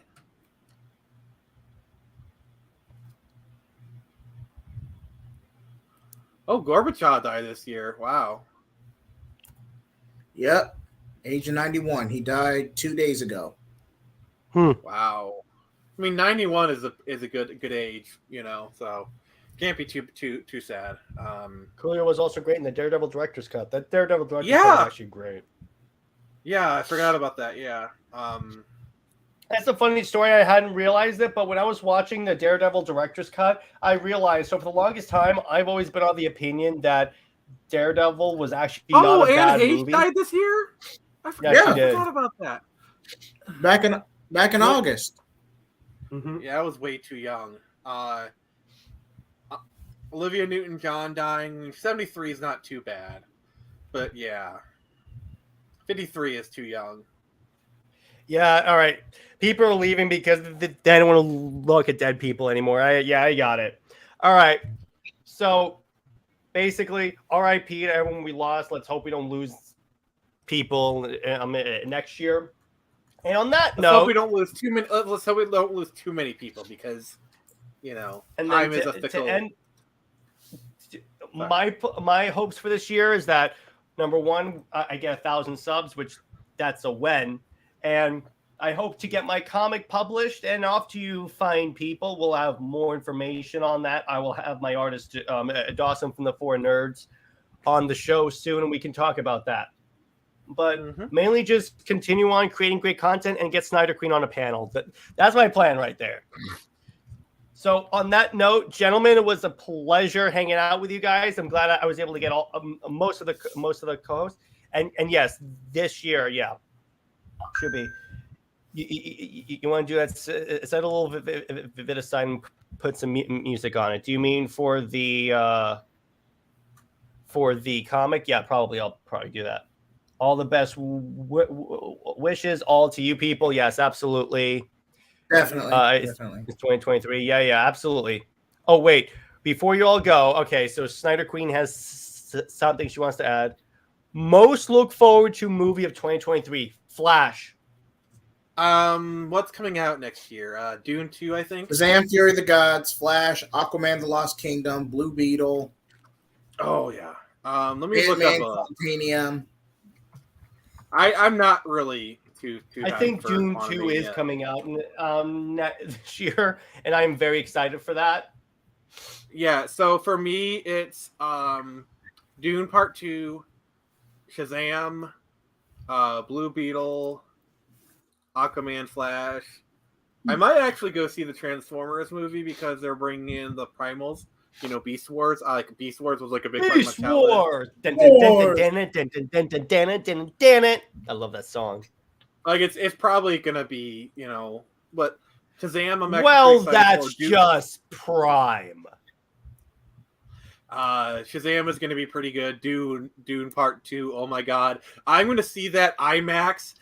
You know, like I'm just gonna be like, oh, it's gonna be so good.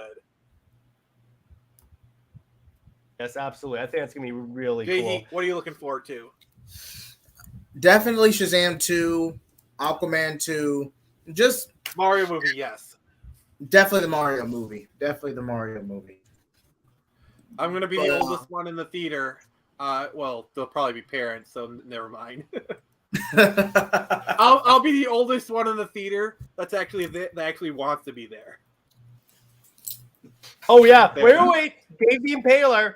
Rebel Moon is coming out this year. Oh yeah. Heck yep, yes, let's do it. We are going to review that on the show the minute it comes out. Part 1 on Netflix this probably year. not the minute because we still need to watch the movie before we review. Well, yeah. As soon as we all have watched the movie, we are going to review it. Hell yes. Most look forward to show. That's a good question. I don't know what's coming out because I know Titans, House of the Dragon is coming back to see how they end the season. Titans season 4 part 2. I mean, I guess as long as they don't try to drag Damian Wayne into it, I'm straight because he really has no place on that show.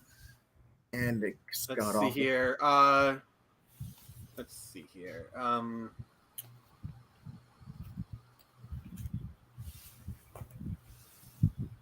looking up shows. Yeah, up. we can finally say Rebel Moon comes out this year. Oh, I'm pretty sure this is going to be 2024, but hopefully Sonic 3 gets announced this year. Hopefully. Yeah, and they have to announce it by another tease of Shadow. Oh, Legion of Superheroes, the animated movie. Since they're kind of skipping forward and going into more of the adventure stuff, I really hope they recreate the city escape levels from the beginning of Sonic 2, please, Adventure 2. Please, I want to see that, and I really hope that I can play. Did escape from the city? Gotta chase that ring. Oh, sorry. Cam says, I actually wish the hardcore Sonic Snyder fans were like supporting a universe he's making instead of. Well, they are. It's just his stuff hasn't come out yet. We just also want more of his DC stuff. That's what the whole thing is about. Excuse me. Oh, one show that I'm actually really kind of excited for is that 90s show. Yes. Dino It's Fury, a sequel. It's a sequel to that 70s show. The cast are making cameos. They're not the main focus. They're basically just doing the same thing, just with like the granddaughter.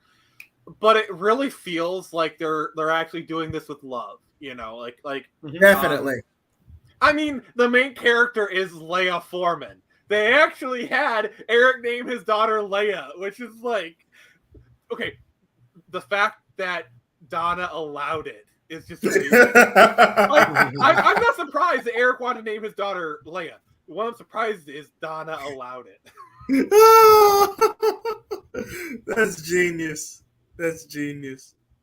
But it just like looking at it, it just feels like they're doing hey, we loved what came before, and we're just moving it forward. They're not like so many shows. It's like, oh, we hate what came before. This is like better, you know. Remains to be seen, man. But Nick, I won't say anything. That's good. She thought I was like bagging that. No, I'm actually excited for it. I'm looking through lists. A lot of this is stuff I don't care about. They're doing Grease: Rise of the Pink Ladies. Really? They're doing a Fatal Attraction series. Sorry, I'm looking through a list right now. It's a bunch of crap I don't care about. Let's see. Netflix. 2023.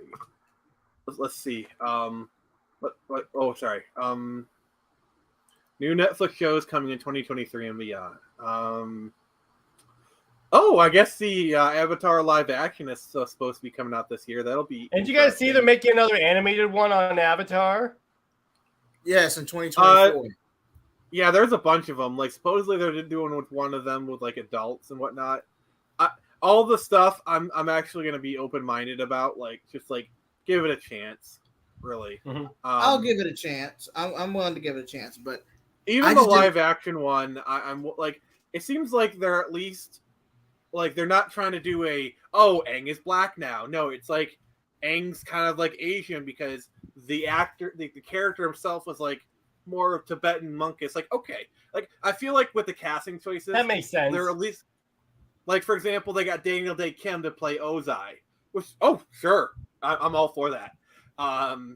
It's just like, okay, you're going for like what the ethnicities that inspire the races of the character. It's like, okay, sure. If you want to go by that angle, yeah, sure, go ahead. It feels like at least they have a valid reason for doing what they're doing. Like the reason they're doing it is cool. I'm all for that. I mean, they literally whitewashed the Water Tribe and they Indian washed the Fire Nation in the movie because we don't talk about that movie. About that movie. It just kind of a little bit of a tangent. The Four Nations all have a bit of like analogs for like cults. Like so, the Water Tribe, at least the Southern Water Tribe, is like the Inuits. Like the we don't call them Eskimos anymore, but that's the equivalent. Versus the Fire Nation is Imperial Japan. Earth Kingdom is Imperial China, and then the Air Nation is more Buddhist monks kind of thing. So basically, they made the Fire Nation more Hindi. They cast all of like Hindi actors, which is like totally, totally the wrong people. And then the Water Tribe was white people, which I mean, a lot of it was the actress who played Katara was literally the producer's daughter. So that's why she was in it. And plus, so if you have Katara who's white, you can't have Sokka be a different thing. That just wouldn't make sense. So it's like it more came from that decision. But yeah, trust me, people have done 10-hour analysis of that movie, done it in way better ways than I can. So yeah. And trust me, one day Nick and I, when we get to there, Nick and I will review that. That may be the movie that Nick has to review for our April Fool's video. I mean, I'm just gonna tell you right now, it's a travesty, but as a movie itself, if you take the adaptations, it's just kind of meh. It's okay. Like as an adaptation, it's terrible, but just as a movie, it's okay. Like it's somewhat watchable, Yeah, that's true. But on that note, everyone, Happy New Year. Thank you all for hanging out with us. Gentlemen, it was super fun. And I can't wait for whatever 2023 has for us. Indeed. We'll be here. And yep, we will be here. All right, everyone, stay heroic, and I will see you in our first video of 2023. Stay heroic, everyone. Excelsior! Bye-bye. Yeah.